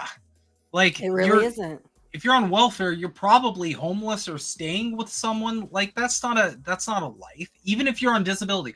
Up here in Canada, disability literally is not enough to afford a bachelor apartment like anywhere. Yeah. So you're still screwed. We don't have good enough social safety nets to even carry people through the times where things get hard or they get laid off or whatever. You have to essentially luck out and hope that you get another job, or you run the risk of losing absolutely everything. That's another good thing to radicalize people, especially if they've ever been homeless. Right. And here's the thing. I live with my dad right now because I can't afford to live on my own with my son. So, and my dad's on Social Security. And I keep telling my dad, if you want more money, you may have to get a part-time job. And now he has a 401k, which he turned into an IRA, and he's living off of that. But what's crazy is they only give him $500 a month out of this 401k, which was turned into an IRA. I'm like, you have a X amount of money in this IRA that you've been putting into a 401k all your fucking life, and they give you $500 fucking dollars. What the fuck is that? That's your money. That's your money. They should be giving you a couple of thousand a month, not this bullshit $500. What the fuck is that? What the fuck is that? And he agreed with me, and he took a loan out of this IRA. I was like, you shouldn't have to take a loan out of your money where they give you, a set amount and that's how much you borrow. But I mean, it's crazy. Like, my dad can bear on Social Security. If he had to live off of Social Security by himself, he would never make it. That's why I have to help with the bills, because he wouldn't make it, because our rent is literally through the roof. It's ridiculous. Just a great. I've seen so many depressing situations. I've seen big families of people struggling, hungry, half of them drug addicts with kids walking around. I'm talking about 20 people living in a single white trailer house. Yeah. That's because everyone has to pull their own weight. And this is going back to, people on drugs, excuse me, or getting addicted to drugs are mostly poor people who have nothing else to lose. They ain't got a pot to piss in or a window to throw it out of. So they figure, well, I ain't got nothing else to lose, so I'll just get addicted to drugs. And this is what happens. And they want to turn to, let's blame the people lower on us, the immigrants on the lower scale. That comes from the top up. That's literally coming from rich people. Yep. And this is a really good point, and I have a rebuttal. Not a rebuttal, but something to add to this. There are people who can be radicalized, but there are people who are not psychologically ready, and we are in a time where it is important to tell the difference quickly. Correct, but you can kind of, at least I've been able to tell that really quickly. If people aren't open to having that discussion, or if at the end of the day, they're just not about it, just move on. You're not going to be able to radicalize everybody. That's an important thing. Yeah. There's a lot of sheeple out there. I know there's a lot of sheeple who worship the rich, or who worship, You know, they think all the problems are going to be solved with Donald Trump or with Harris, or, you know, name your favorite politician. They have a favorite politician. So there's always going to be sheep out there that worship the people who they think are going to save them, but who are actually counting on their demise. Yeah. And, you know, at the end of the day, I just the way I do it is this. I ask myself, like, am I on the same page with this person? After talking to them. And if the answer is no, that's fine. Just move on. You don't need to get everybody on the same boat as you. You know, at the end of the day, like, some people won't be. They'll be like, no, this politician X will definitely fix everything. Great. But you know what? Don't forget them, because they might just be one more failed politician away from being on that page. Because it's always the same story. You know, everybody has a turning point where it's like, oh my God, like I really thought my vote was going to do something, and then it doesn't. And then all of a sudden they're open to radicalization, as opposed to the people before who were like, no, they're going to fix everything. I believe in them. And then they just need that letdown that you had, that radicalized you. I understand there's, I mean, how people think of the children's situation. I'm not sorry that I had my son. Yes, the future for him will be the same thing that I have, which is pretty much nothing. But I always look at it this way. We have each other. I'm rich in family and in love, but just not with the money. And some people can't handle that. Some people can. But the thing is, I think the reason why the rich don't want us to reproduce is because they don't want us to reproduce.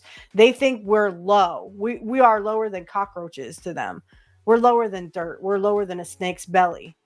So how do you stop people from procreating? Is you make everything hard in their life so that they won't procreate. That's why I'm kind of like, why are the rich playing with this? Oh, we don't want abortion shit. Because they don't want us to procreate. They don't want us to have kids. They want rich people to have kids. And this was sort of brought up with the Jimmy Dore thing, of, you know, they're bringing immigrants in here so that the declining populations will not look so declining if they have immigrants in there. I can kind of see that, but I also think the immigrants are going to be used for an army, because the rich are giving them everything that they're not giving us citizens, and you're not going to bite the hand that feeds you. So if the rich people come back and say, okay, I'll give you your daily rations of $10,000 on a card if you go and kill poor people. You know, if you go and these citizens that are rising up, go kill them, because, you know, I don't hate people that don't have kids. That's your decision. It's your body, your choice. And it's your wife's body and her choice. But for me, I wanted my son. Okay. I wanted children from when I was very little. And that's surprising, because I was literally abused by my mother, physically, and sometimes mostly emotionally, but sometimes physically as well. But I always wanted to be a mother. And I'm not going to do the same thing I did I'm not going to do the same thing to my son that my mom did to me. So, for me, I understand why you don't want to have kids. Yeah, it is a shitty world, and, you know, everything's expensive. Kids are expensive. But they do that by design. They do that so that you won't have as many, you know. But the rich, they want them to procreate all day long. So I kind of see where you're coming from. It's just like, I wanted to be a mom. That's just a goal I wanted to have. And finally I have one, and he's my whole world. Yep. Well said. All right. Well, we are coming on 3 hours. God damn. We did a lot tonight. I really have to go. Yeah. My cats are like, you bitch, you're supposed to feed us at 10 o'clock. I know. Sorry. I gotta eat and get to bed. But thank you guys so much for tuning in tonight. I hope it was helpful. We will be back next week, probably with another 3-hour stream. I'll probably have a lot to go off that as well. But yeah, thanks so much to my lovely guest, Miss Wishy, for joining us tonight. And yeah, keep questioning everything. Check out INN for the other shows that are coming up for the rest of the week. And as always, keep questioning everything.